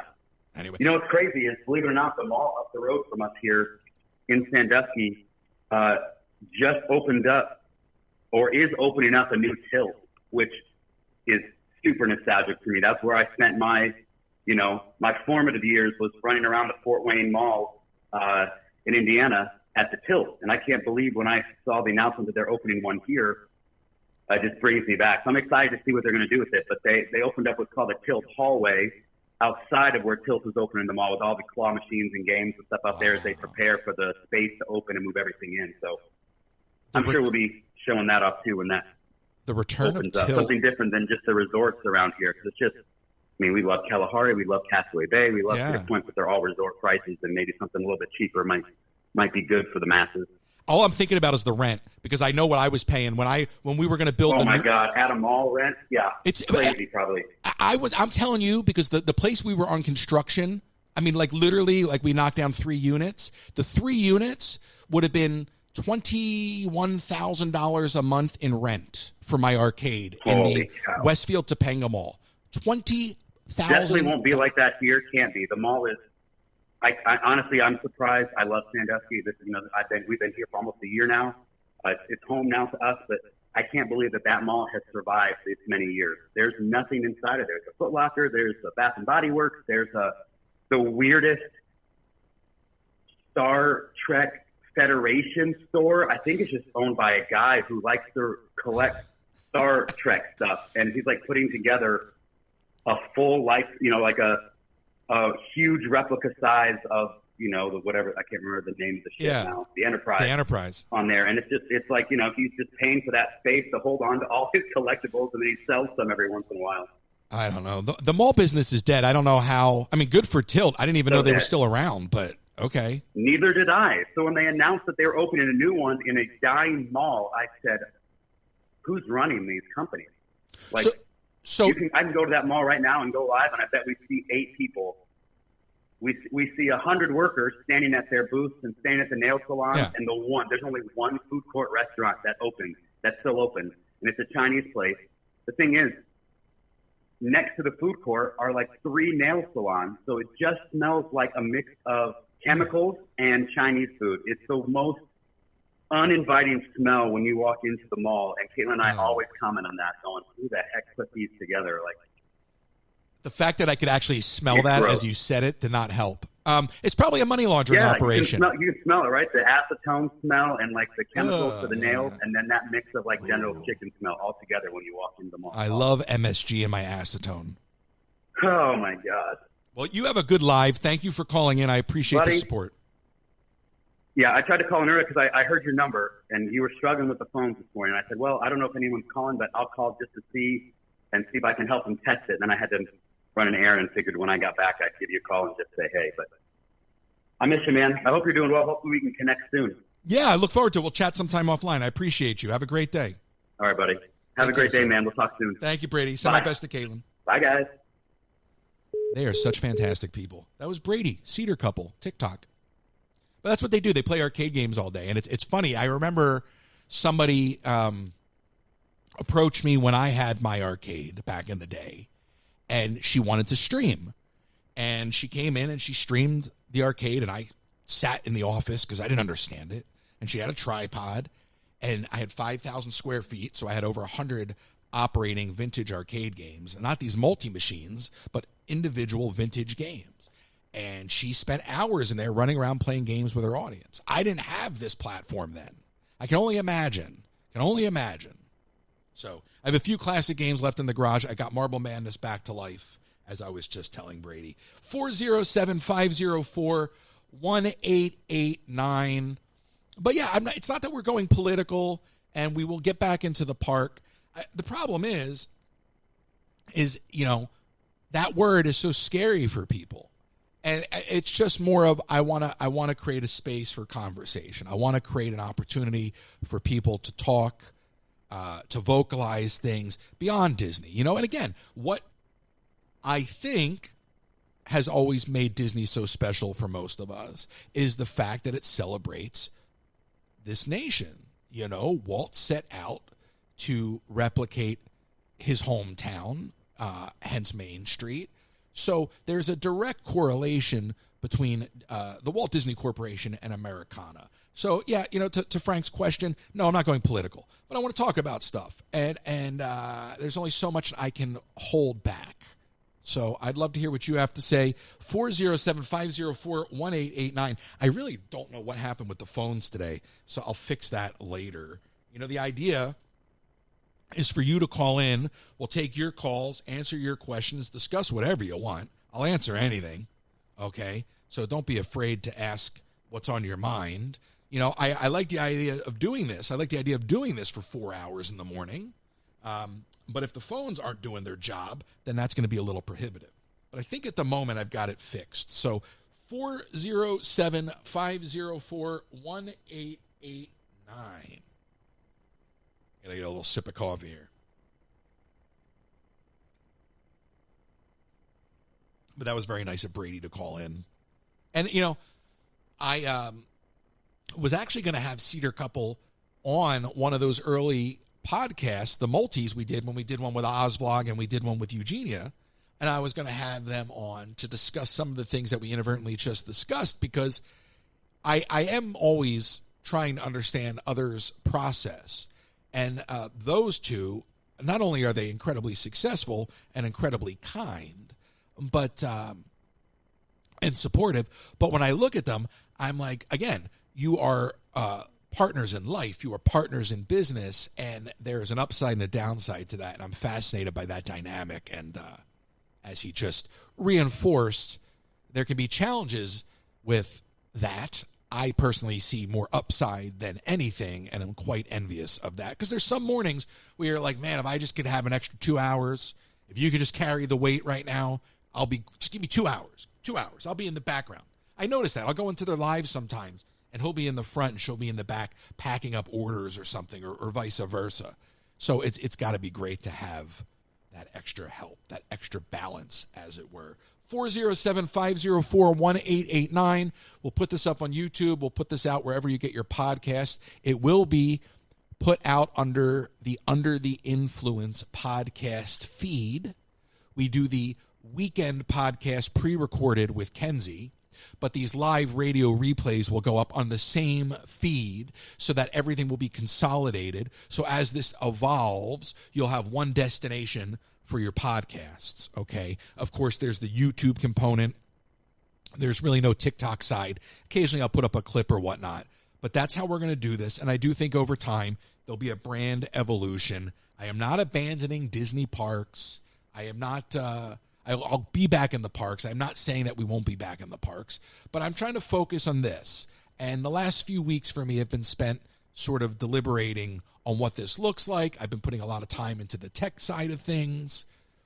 And quite frankly, the animatronics and the Legos too. And there's so many things that we'll still do together. But this particular thing, this radio format, which we have done over the years together, and I had stopped doing it for a while, this speaks to me because I love the idea of talking to you and not having to read what you say, but hear it in your voice. And I love the idea of being able to answer your questions directly. And this gets us out of the chat and cuts through all of the nonsense. Because honestly, if I turn the chat on TikTok right now, it's going to just be 4 of the same questions, and I'll just keep answering them anyway for you, okay? So yes, we'll get back to the park eventually. No, I don't hate Disney. No, I'm not changing the name of the channel right now, but we are doing this. So if you want to call in, 407-504-1889, and it's not all political, but I want to talk about anything. I want to talk about anything. I want to talk about everything, you know? And if you're on the Discord, go scroll up. Maybe James will drop it again. Go find that petition for Rivers of America. Get that thing moving. Time is not on our side. I know some people don't care anymore, but if you really want to fight that fight, I'm all for it. But it can't be fought as a one-man battle. The reason Splash Mountain got rethemed is because they got millions of signatures on the petition. Y'all have the power to get it done. I don't think it's going to happen, unfortunately. I think the best chance at the Rivers of America project getting scrapped or reworked is the permit process. I haven't stopped to look at the updates on the permit process, but the last I read, they got kickback, and they needed to come up with more data. So that could take time.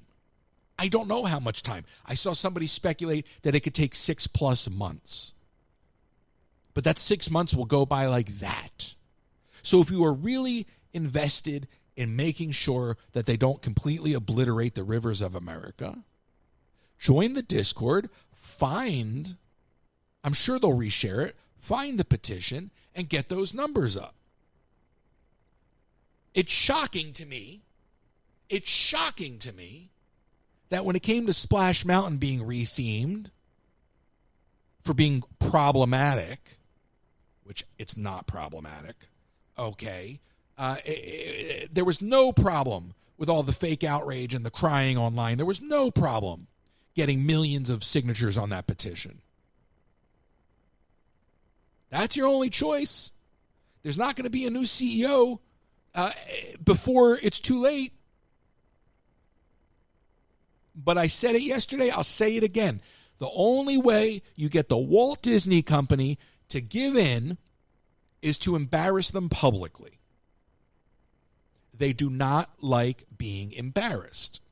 That's all you got. That's all you got. Get the petition. Get it out there. Get it to the media. Get it to your favorite blogger. Forget the Disney bloggers. Get it to the pop culture bloggers. Get it to the websites. First of all, you got to get the numbers up on the petition, because right now those numbers aren't going to impress anybody. But even if you got it up to 1,000 signatures, somebody will pick it up in the blogosphere. Somebody will retweet it, and then you'll get your traction. That's how that works. But you got to have a little bit of a fight in you. Otherwise, forget about it. It'll be gone. And let me tell you something. They get rid of Rivers of America, Liberty Square is gone next. 407-504-1889. It's up to 703. Wow. It wasn't even at 500 yesterday. Sarah's saying it's up to 703. Known caller. Good for you all. Good for you all. Let's go to the phones. You're on the air. Who's this? Hey, now. I will fix this today. Hey, now, you're on the air. Who's this? Hey, this is Mike out in Southern California. Followed you for a year or so on the TikTok and really enjoyed your live handle is .Showc. I've done a couple lives myself out in Disneyland just to see what that experience was like. And I thought by far yours were the best, either out of Disneyland or Disney World. And it showed by the viewers, because every time I watched, you had like between 400 and 600 people following you, versus the others never seemed to get as high as yours. And I thought you did better than most of the other influencers, is that you were always giving updates on the weather and really talking, which I think is very difficult to do when you don't have anyone answering and you have to read what your viewers are saying. And as far as the Rivers of America, what I don't understand is they have so much room at Disney World, and instead of just putting the Villains Land somewhere else, why take away the historic part of the park? It doesn't make sense to me. I mean, as you have alluded to here at Disneyland, there's so many more rides and they don't have the land to work with, but they find a way to fit it in. And I just feel like, if you look at both parks, it really speaks to like the modern Disney versus the old Disney, where you see Walt fingerprints all over Disneyland, and you walk in and it really is a magical place. And for me, at the Magic Kingdom, what I think is so cool that we don't have is the lake and the different routes to get to Magic Kingdom and this enormous tall castle. But then once you get inside, you can see they lost their touch and they went cheap on a lot of things. I don't think the rides are as great, and there's not as many, but yet it is so much bigger, and you walk a lot more to get to attractions. And I just think with all that room, why do you have to trash Rivers of America when I think it is iconic, and Walt Disney was all about the history? I agree with you. I'll tell you what, I go back to Disneyland, and I feel like after walking around Disney World, it's 3 steps up Main Street, and I'm at Small World. Like, that's how it feels. Exactly. You know? But it's so dense, to your point. It's so dense. I'm of the belief that they do not want to touch the land here, because at some point they will sell off land. I think in the back of their minds that if all else fails, they've got land, and that is their ability to make money. Right. So we were at the D23 event out here in Anaheim. We live 30 minutes from the park, and my wife is a Disney travel planner. She's been one for just 2 years now. So I do post some content on my TikTok, which is under Dutch OC, just to help feed her some clients. And when they announced it, they didn't say they didn't say they were going to completely demolish Rivers of America. So of course it was more positive. And I get Walt was all for change, but I just think you've got all this room. But to your point, if that's the direction they're going, then I see why they're doing it that way. But otherwise, it's just, I don't know. I just think it's a lame, and they're just trying to keep up with what Universal's doing, which is fine. Competition is great, and they've owned that market for years. So I'm glad Universal is doing stuff to make Disney push. And I think you're only as good as your competition. But I just think there's a better way to do it. Well, my question is, what problem are they solving? Typically, things are done in the Disney parks, and I'm only speaking to the Disney parks, but things are done in the Disney parks to solve problems, right? They don't just add a ride because they feel like adding a ride. They're trying to solve a problem. What is the problem they're trying to solve by getting rid of Rivers of America? Now, you could say it's capacity. It's not capacity. It's not capacity. Okay? You could say it's to compete with Universal. It's not. Operations complained to leadership that maintaining Tom Sawyer Island and the river was becoming too much work. Operations pushed the park to get rid of that. Don't believe the hype, and I'm speaking to all of you. They're not doing it to compete with Universal. They're not doing it for capacity. They're doing it because operations complained that it was too much to maintain. Who's running the company? Makes sense. And it goes to I listened to your show a little bit yesterday. It goes to your point you were trying to make about, we've lost the work ethic in this country. And I agree with you. And you were talking about your example when you were working at Animal Kingdom, and that person didn't want to get up and start the ride earlier at Mount Everest, I believe it was. And you have a lot of, for lack of better words, lazy people out there. And that makes sense. Yeah. Listen, I was told a story about a manager who worked at Disney for at least a decade. I don't remember what department, okay? He was a manager, upper level. Never showed up, would sit on his boat all day long and collect his paycheck. Never showed up to work. Company's so big, the company culture is so broken that nobody's even looking at these things. How does a manager get away with not showing up and sitting on his boat all day long? Who is allowing that to happen?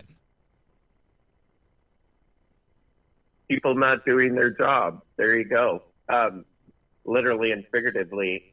The other thing too, is like, I just feel like their leadership has just been so bad in the direction from everything they do. But yet you guys were speaking yesterday with one caller about the cost and how it's just become for the elite, or it's going to that direction.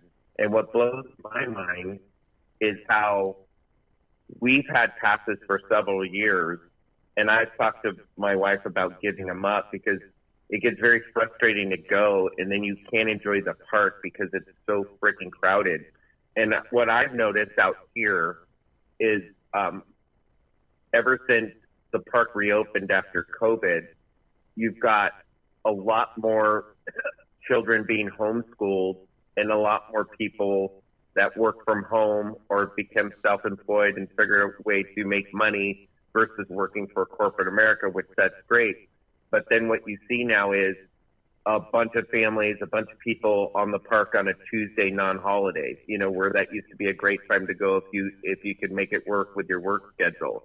It doesn't exist. And Disneyland versus Disney World are so different in the fact that I believe in Anaheim it's such more of a local park because there's only two parks in a very small downtown Disney versus Disney Springs.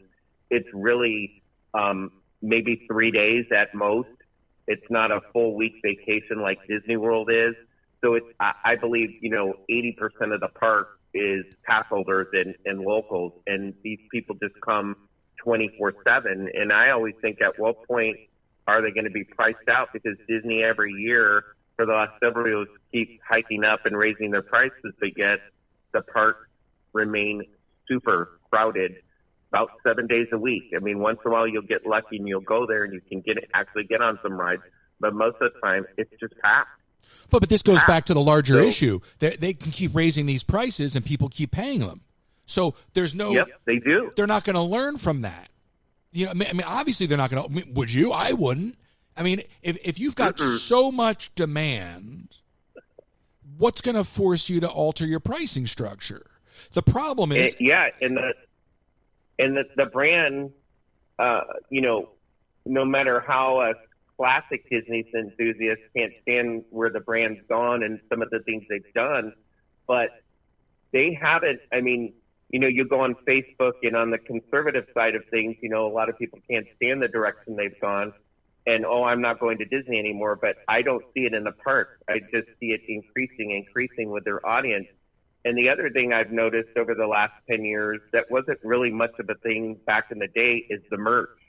They've created this phenomenon where if you're a woman, or most women, I'm sure there's some guys out there, and to each his own, but they've got to get the ears. They've got to get the little mini backpack. They've got to get this and that all go together. And it's like a whole damn thing how you dress. And I know at Disney World, because there's, so many more people coming outside of the Orlando area, not everyone gets geeked up at Disney, but at Disneyland, which is much more of the locals part, 90% of the visitors are decked out from head to toe in Disney gear. And the merch just keeps coming, all kinds of different things, and they sell so much of it. So they are making a ton of money, if you ask me. And let's be honest, it's not even quality merch. Disney has now gotten to this thing where they'll have an event, okay, and they put out the Spirit jersey, the ears, the tumbler, and the pin. And the T-shirt. And they do that. So they do that for every event, right? And they do a limited run. So it's basically like a starter pack, And every event, it's like a starter pack of merch. And they use the old Muppet store in Hollywood Studios for that. That's like their seasonal store now. And it's funny because if you go in there, like a couple events in a row, it's the same layout. It's the same dreck, just a different event logo, And they do that with food and wine, right. too. And at Disneyland, what I've noticed, too, is, and I know there's differences within the gift shops, but they sell a majority of the same stuff in the World of Disney as they do in the Emporium, as they do in the other shops throughout the park. It's like all the shirts are basically the same, and there's no creativity because when I watch Fear Live, it's the only thing difference is it's Walt Disney World's logo versus Disneyland, but it's the same thing. It's the same exact shirt. It's the same exact Spirit jersey. Yeah, it's there was sweatshirt. It's identical. There was a shift in the company ages ago in the way that consumer products was managed, and they took it from having product divisions to having brand divisions. So instead of having a baby division, let's say, so you have all your different products related to children or baby care and whatnot, it's the princess line, right? So now it's like the princess, whoever's managing the princess line, we'll do a little princess IP over here, a little bit over here, a little bit on the babies. You know what I mean? So instead of now having consumer products based off of the product, it's based off the IP. And I think that shows. You know, they're not out there. And what's amazing to me is what they'll slap that. They'll let people slap their IP on, and that just shows you sometimes they're just licensing their IP because somebody's willing to pay tons of money, and then you get some wonky Mickey Mouse product where he looks like he's stoned. You know what I mean? So, like, it's just one of those things where, because of the way that they reorged ages ago, and I feel like it was Chapek who took over and did that. Somebody can fact check me on that. But because of that merch reorg, because of that consumer products reorg, their approach to doing business changed. Their approach to their approach to product quality changed. And I even remember when they used to have better action figures.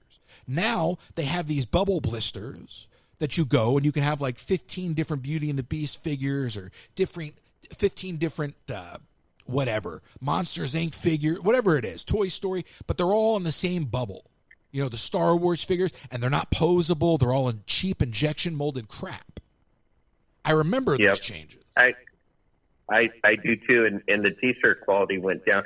I think a lot of the T-shirts they sell are lame. You can get them at a Walmart. The quality is horrible. It is. One thing I will say positive that I did experience is I recently went to Alani 2 weeks ago, and they did it right with their property there. I asked a lot of the locals what they thought about Disney's presence on the island, and they were all for it just for the fact that they embraced the Polynesian culture. They really did their research.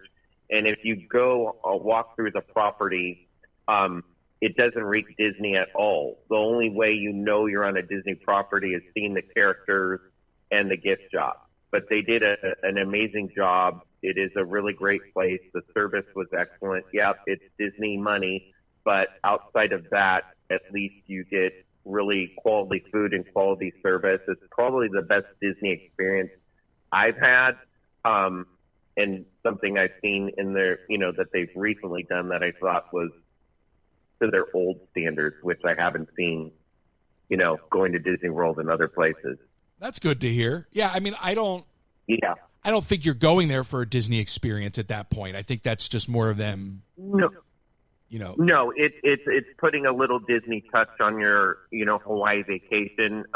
We split our time on the island because I am a surfer and there's no surf in that part of the area. And since my wife does sell Alani, she wanted to see and experience it. But if you got kids or adults that are into the character experience, tons of character interactions with their character breakfast, and their luau is top notch, and you see the old Disney touches throughout the resort, which is great. But yes, it's basically Hawaii with a little bit of Disney, and that's it. It's not a theme park by any means. No. I'm thinking about all my trips to Hawaii over the years, and I would love, you go up to the north shore of Oahu, Turtle Bay Hilton, and just watch the surfers. Just watch the surfers, man. That was so much fun.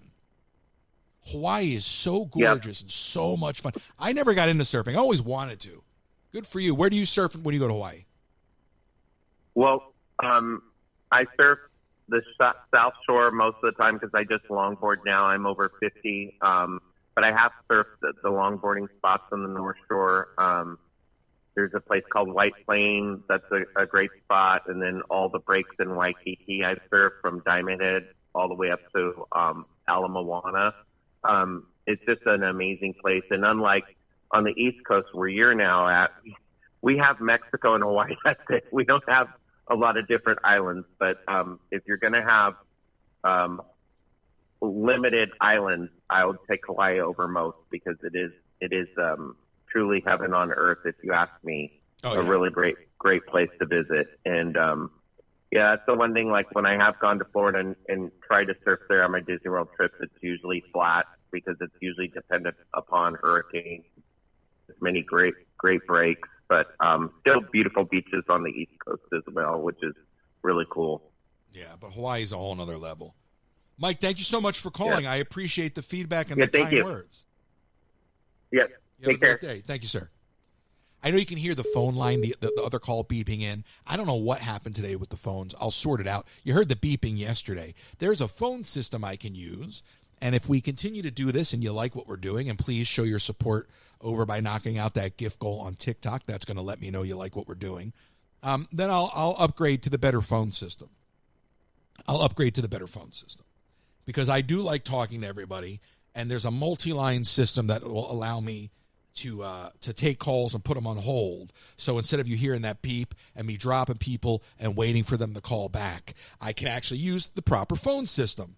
But I thought, hey, you know what? Let's just get going and get the show on the road. No pun intended. So we're live on TikTok. We're live on YouTube.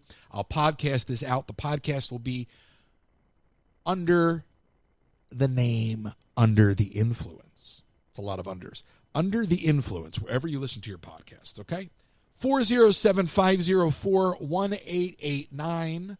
We are a few days away from this this Mike Tyson-Jake Paul matchup. I cannot wait to see what happens there. I may actually just have like Fortnite on and the game on in the background, or the match, I should say, on in the background, because I think that'll be a lot of fun. And thank you for your support over there on TikTok. I think that'll be a lot of fun. I am fascinated that a YouTuber, I don't believe he actually thinks that he's going to win, but the fact that a YouTuber would wind up in the ring with a boxing champion, like the world that we're living in, that this landscape of alternative media, of YouTube and TikTok stars, and then they break through to it's just mind-boggling to me. And I think part of me wants to see Mike Tyson win, just because I want to see him literally knock out that generation of whatever it is. I was going to say content creators. I don't even know what kind of videos Jake Paul did on YouTube. I don't know how he made the transition to boxer. Okay. I'm of the mindset that the whole thing is a show and that it's probably, staged or rigged or whatever you want to call it. I hope it's not. I think if he knocks him out in the first round or two, then that'll tell you all you need to know. I can't imagine thinking getting in the ring with that guy is a good idea. I remember working on the Charlie Sheen roast on the Sony lot in Los Angeles, and I was in charge of the walkie-talkies for that show. They hired me. They came in. I had like 250 walkie-talkies to keep track of. But I sat right next to the writer's room. And I'll never forget Mike Tyson coming in, because Mike Tyson was on the roast. And Mike Tyson pitched his jokes, horrible jokes, to the writer's room. And I'm on the other side of the door listening to these guys. They were so afraid of Mike Tyson. These guys were laughing so hard and over the top at these horrible jokes Mike Tyson was pitching. But then again, wouldn't you? I mean, if I'm in a room with Mike Tyson, I'd be like, that's hilarious, Mike. Didn't use any of his jokes. And then Steve-O was on. And Steve-O goes, oh, you know what we got to do? Get Mike Tyson to punch me in the nose. That would be amazing. And I could say Mike Tyson punched me in the nose. So now we're all running around trying to get paperwork. I mean, I was just next to the office. But they're all running around trying to figure out the paperwork. Oh, my God. Mike Tyson wants to punch, Steve-O wants Mike Tyson to punch him in the nose for the roast. This will be fantastic. What kind of paperwork do we need, just to make sure that there's no legal issues? Eventually they said, no, Steve-O, you cannot have Mike Tyson punch you in the face. Can't do it. Steve-O says, well, F you. I'm taking matters into my own hands. Steve-O, really nice guy, in a legendary move, smashes his nose on the stairs leading up to the stage. He takes his head and smashes his nose on the stairs leading up to the stage, and now his nose is gushing blood, and he did all that so he could say Mike Tyson punched him in the nose. I don't even know if it made it to air. I've never watched the roast, at least not in its entirety. I do have a copy of the script bounded because, yes, the show was scripted. There's a script, naturally. But I'll never forget that moment, and I'll never forget hearing it over the radio. Steve-O just smashed his nose on the steps, and everyone's like, what? What did he do? He just smashed his nose on the steps, and he's going to say that Mike Tyson punched him in the face. Like, what? I digress. That was a wild time. That was the same night. We're on the Sony lot. I think Seth MacFarlane hosted the roast. And we're on the Sony lot. And it's like 3 a.m. And everyone's just kind of hanging out and partying. And I see Seth MacFarlane. And I'm not a Seth MacFarlane fan. Very talented singer, by the way. He used to sing in a lounge in Studio City. Very, very, very entertaining. Very good singer. So that side of him I enjoy. But I'm not a Family Guy person. And I don't like Seth MacFarlane. But it's 3 o'clock in the morning on the Sony lot. And Seth is taking pictures with all of these people. His limo pulls up. And I'm like, you know what? It'll be a photo to remember the evening. I go, hey, Seth, can I get a picture? He looks so annoyed. Like, so annoyed, you know? And I go, oh, okay. Sorry, it's just a long night of work. I just want to get a picture. Now he realizes I work there. And he's like, oh, come on. So I grab the phone, and I put the phone out in front of me. But I'm using the front-facing camera, and I forget that there's no flash there. It's 3 o'clock in the morning. Click. The photo comes out in pure black, like darkness. And Seth MacFarlane looks at me like, you're going to ask for another one? And he just looks at me, and I look at him, and I go, well, you win some, you lose some. And I just turned around and walked away. So that's my Seth MacFarlane story, my Mike Tyson story, all rolled into one. And just to bring that full circle to the Batmobile thing that I mentioned earlier, the Batmobile story about Warner Brothers, that was the same time that they were building the Batcave on the Sony lot for the third movie in the Nolan trilogy. Was it The Rise of the Dark Knight? And we would have golf carts, and we would drive around the soundstage really, really slow to get a look at the Batcave, you know? Be like, oh, we're going past that stage. Go the long way. Go slow. And we peek and look at the Batcave, you know? And then there was one day I'm driving around the backside of the lot on the Sony lot behind the Jeopardy and Wheel of Fortune stages. And they have all the vehicles, all the different movie show vehicles. And there's the Breaking Bad RV. The RV from Breaking Bad is sitting right there. I don't even remember who I was with. I said, stop. What are you doing? I said, just relax. I walk over to the RV. I don't know why I knocked on the door. And then I open the door. I'm in the RV for Breaking Bad. I'm standing in the RV. The counters are clear. I'm looking around. I go, what can I take from this RV? I love Breaking Bad. What can I take from this RV right now? I look up, and there's a dome light. And I reach up, and I unscrew the light bulb from the dome light in the Breaking Bad RV. And I put it in my pocket. That's all I could find. And as I do that, I see security walking over to me. I'm like, oh my gosh. Security starts walking over to me. I'm like, I'm done for. I'm going to lose my everything. I'm going to lose my job, get banned from the lot. And he comes up to the door. He goes, oh my gosh, is this the Breaking Bad RV? I go, yeah, it is. He goes, no way. And I go, come on in, man. Look around. And now I'm just showing the Sony security guard the Breaking Bad RV. He starts to look around. I just dipped. I was like, I am out of here. So anyway, I've got the dome light for the Breaking Bad RV sitting on my desk, right next to the light bulb from the exit queue to Splash Mountain. So somehow I have a collection of celebrity light bulbs, famous light bulbs. I don't know how that happened. 407-504-1889. Give me a call. I know the phone systems are problematic today, so If I'm having a problem grabbing calls, then maybe I won't go as long as I did yesterday, and I'll fix the phone system, and then we'll be on fire for tomorrow. If you want me to do it again tomorrow, we'll get back to the parks. We'll get back to gaming and Legos. We did gaming yesterday. I did about 6 hours of gaming yesterday. So we'll get back to these other things. But I want to start talking to you. I want to start using this channel as a way to have conversation about anything and everything. And for those of you that are saying, you should change your name, you should really change your name, you should just watch somebody else. That's all.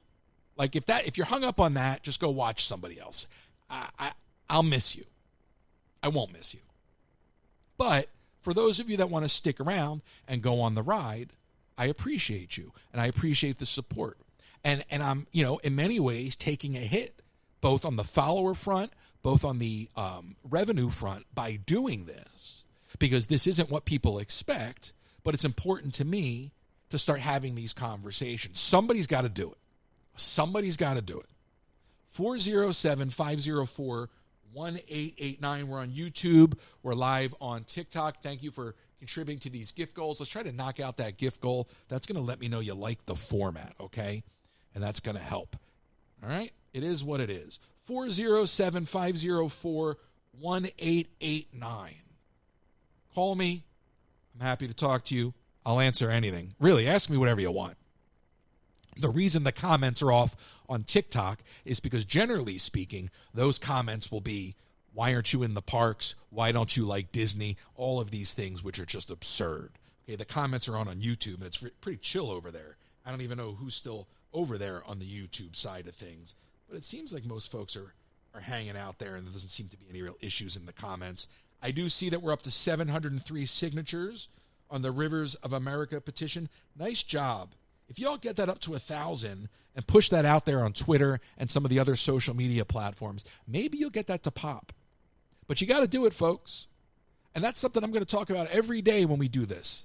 I'm just going to remind y'all until it fizzles out. Because shouting from behind your keyboard isn't enough. You got to get loud. You got to get disruptive. That's how you get things done in this world. A squeaky wheel gets the oil. All right? That is how we do it. It was nice to talk to Ellis. I don't know if Ellis's mom is listening, but Stephanie, if you are, you should call in because we got to get, I don't understand this Wizard of Oz thing with this guy, but that was funny. That's always nice to talk to Ellis. And if you're wondering, the video playing on the screen behind me is actually off of YouTube. They're the Zen loops that we've produced over the years. So I have a bunch of the Zen loops from Disney World playing on a nonstop larger loop behind me, if you're wondering what you're looking at on the television screen behind me. But I think we've done good. Okay? I think we've done good. If we had a lot of calls that I wasn't able to answer because the phones are problematic. Okay, so I apologize for that. I will get to fixing that. We're almost 2.5 hours into the show. I'll podcast it out, and that'll be the end of it.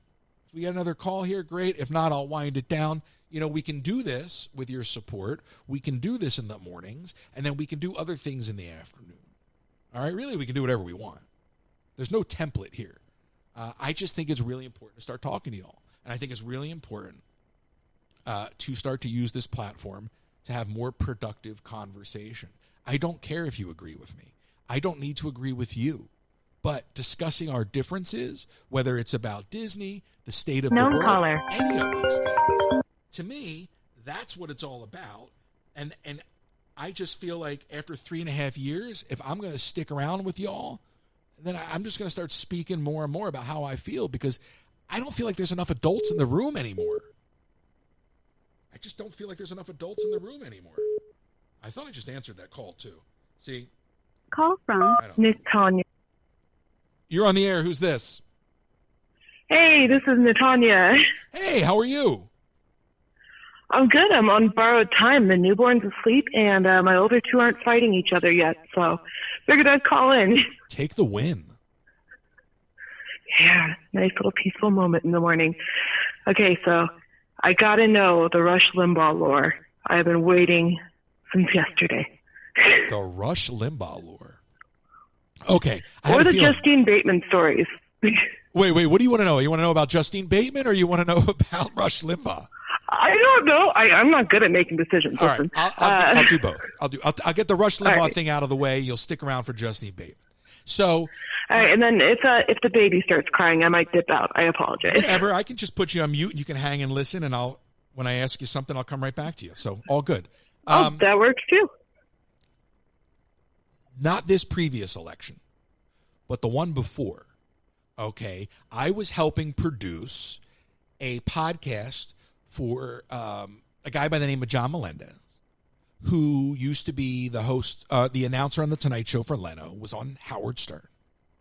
And he had crank called Donald Trump when he first got elected on Air Force One. And most of you know that story. I was behind that crank call. But over the course of that 4 years, he decided to move into doing more of a political podcast. And I started helping him produce it. And we had James Carville on, the Ragin' Cajun.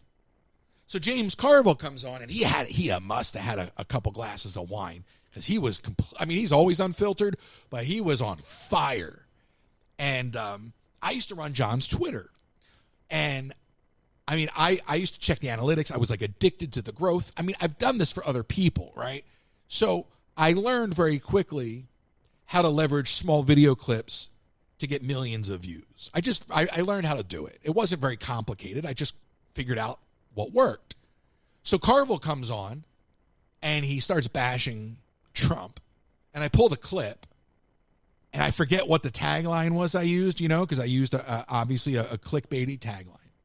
And this clip blows up. It blows up.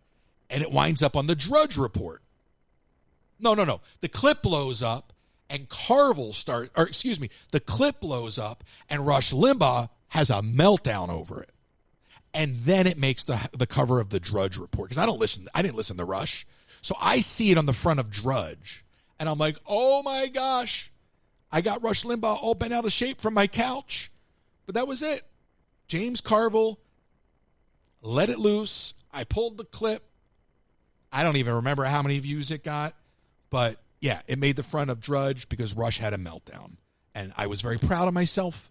Because it's fun to touch the world from your couch, So that's that story. Now, the Justine Bateman story, in the early days, this is pre-Apple iPhone, this is pre-YouTube, this is pre-iPod video, I had a new media company.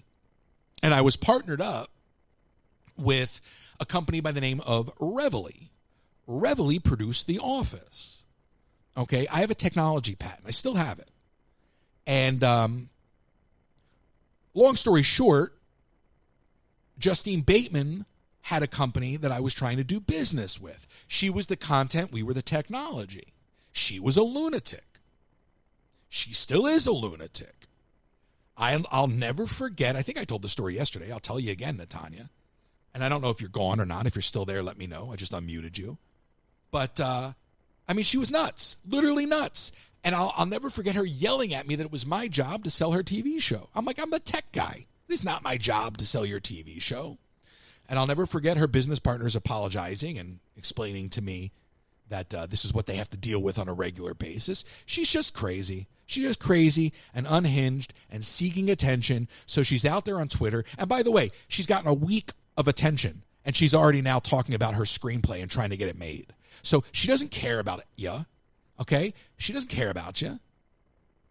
She just cares about Justine. And it's very, very obvious. Because she's got a brother who's got multiple production endeavors, and he could easily put her on if he wanted to. And he won't. And that tells you all you need to know. So there's your Rush Limbaugh story. There's your Justine Bateman story. Satisfied. Thank you, Royce. I had you on mute still. Look, those aren't like, they're not great earth-shattering stories, but those are the stories.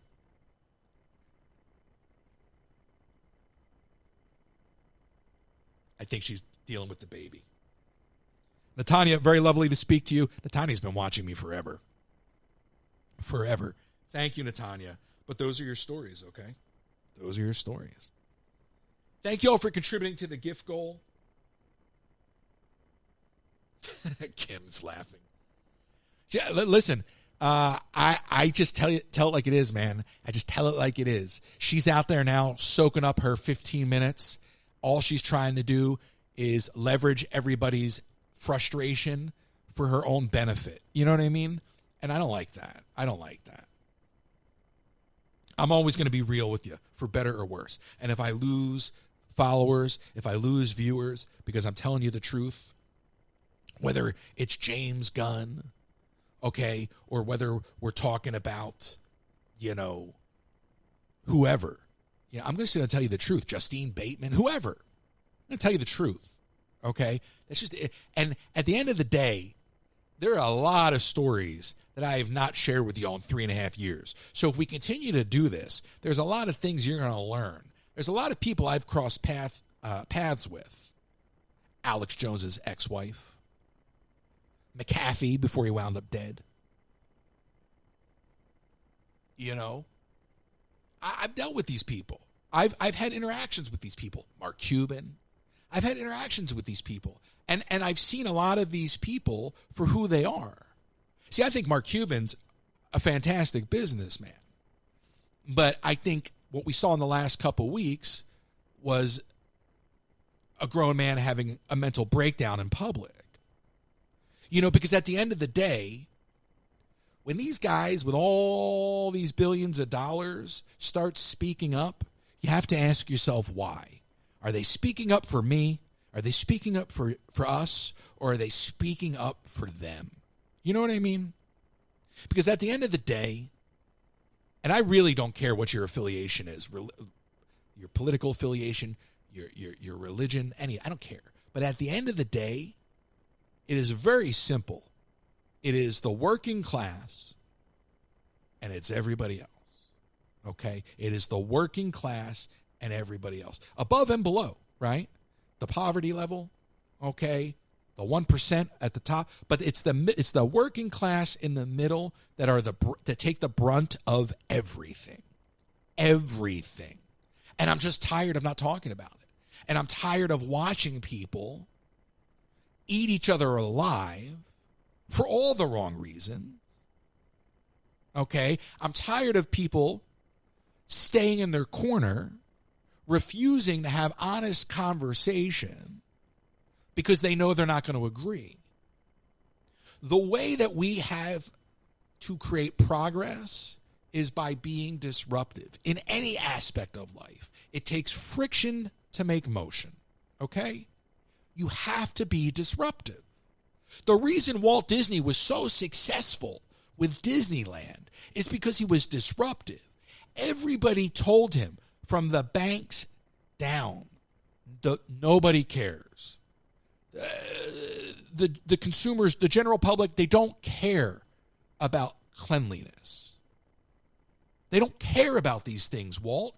You're focused on things that nobody cares about because we've never seen anyone prove us otherwise. We've never seen anyone prove us wrong. And Walt said, check it out. I don't give a flying fish what you think. I've got conviction, and I'm going to do it my way. And if you build it, they will, in fact, come. The problem with the Walt Disney Company as it stands today is that there is nobody at the leadership level that has any understanding of what Walt Disney set out to accomplish. They also have no skin in the game. So instead, Walt put everything on the line. Okay, Walt would take all of his profits and pour it right back in to the next movie. He'd take the profits from Snow White and pour them into Pinocchio or whatever it was. Maybe that's the wrong order. I think it's right, actually. But he always put his money where his mouth was. Now, you're looking at a giant publicly traded company that has to show growth, gains over gains over gains. Okay. And the people at the top that are making decisions aren't making them because it's their mortgage on the line, like it was for Walt. They're just trying to protect their power and their compensation packages. It's not the same. You don't make decisions the same way when you don't have skin in the game. What was so fantastic about Michael Eisner is he came into a company that was basically dying, okay, and he was just brash enough. He had just enough conviction that he said, you know what? I get it. I'm not Walt, but I get it. And I'm going to use the man's playbook, and I'm going to open up those doors that we talked about earlier that have been closed for so long, and I'm going to mine everything that made this company so special, that got that company as far as it had gotten at that point. And Eisner and Wells came in, and they took Walt's vision, and they ran with it. They plussed it. They amplified it. Current leadership is not doing that. Current leadership could learn a lot from Frank Wells and Michael Eisner. And I'm surprised that Michael Eisner doesn't speak out publicly at this point in the equation. You know, one of the things that fascinates me about the Walt Disney Company, if you want to talk about unearthing assets, why don't they do anything with the Muppets? Frank Oz is one of the greatest directors of our time, feature film directors of our time. He is the voice of Yoda in Star Wars, another property you own. He was Jim Henson's other half. Why is he not managing the Muppets for you? If I was running the Walt Disney Company and Jim Henson's other half was alive, I would be bending over backwards to hear what you have to say. I would be begging you to come into the offices and sit down with us and show us how to recapture the essence of the brand. Why does Disney not reach out to Frank Oz? I know for a fact that they never reached out to Frank Oz because Frank Oz told me that ages ago on Twitter. I mean, a decade ago. So, look, I don't expect, the company to run like it did when Walt was running it. I understand that. And I don't expect that everything that Walt touched will remain intact. Okay. But when it comes to things like Rivers of America, you have plenty of land. The man had the foresight and the vision to grab enough land to do whatever you needed to do in the future. He had it figured out for you. Why are you not listening to him? Why do you think you know better? The Magic Kingdom was the most popular theme park by attendance last year. You're not doing this for capacity. You're doing it because operations is too lazy to maintain what you got. Why don't you hire new people to operate things? Why don't you get them some new people? Why don't you wipe out operations? I was about to name drop some people. I caught myself. Okay. But why don't you do that instead?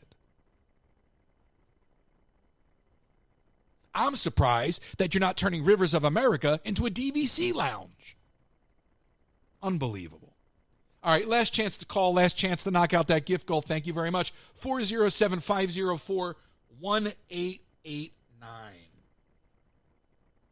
407-504-1889. But I don't get it. I don't get it. Now, I understand, with Star Wars, they bought it from Lucas. They're going to do their own thing. But Lucas gave them scripts. They threw them out. But you got to be fair.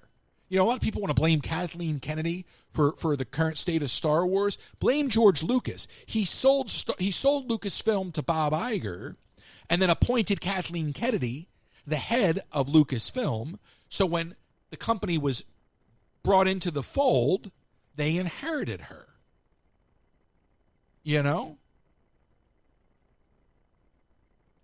Meanwhile, Frank Oz is out there on the sidelines. I don't get it. Frank Oz, you should be begging Frank Oz to come back and show you how to revitalize the Muppets. The Muppets are a $1 billion brand. The Muppets are a $1 billion brand. They are a 4-quadrant brand. The Muppets are as big as Marvel. I'm going to say it. The Muppets are as big as Marvel. If you were going to buy the Muppets today, I think it would be the same price. I think you're talking about a $4 billion price tag. The Muppets have massive potential. There's something that Disney should be doing with the Muppets right now that they don't even know to do. I'm not going to say they refuse to do it. They're not even thinking of doing it. It is so obvious what Disney should be doing with the Muppets right now. They'd be printing money. You wouldn't have to gouge people with multi-pass experiences. You wouldn't have to gouge people with all these increases in party tickets and all of this. The Muppets could print you billions if you used them correctly, and you're foolish for not leveraging the Muppets, and you're foolish for not paying Frank Oz to show you what you're doing wrong.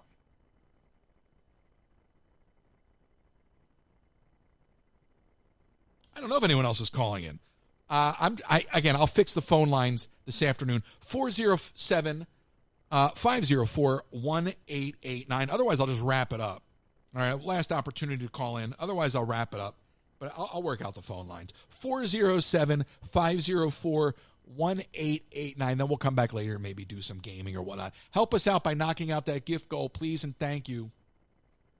Please and thank you. You know, I'm trying to kind of reinvent the wheel a little bit here. I know it would be much easier for me just to show up in the park and do the same thing that you've expected of me for the last 3.5 years. But if I'm going to be around for another 3.5 years, then I got to just start doing the things that I want to do. And I appreciate you following me on this journey. It doesn't mean we won't be back in the parks. I just think it's time to evolve. And I recognize we're going to lose some people in this process. I'm okay with that. In many ways, I have a request list, but I'll keep that to myself. Well, I hope you're enjoying it, Moms. Good to see you.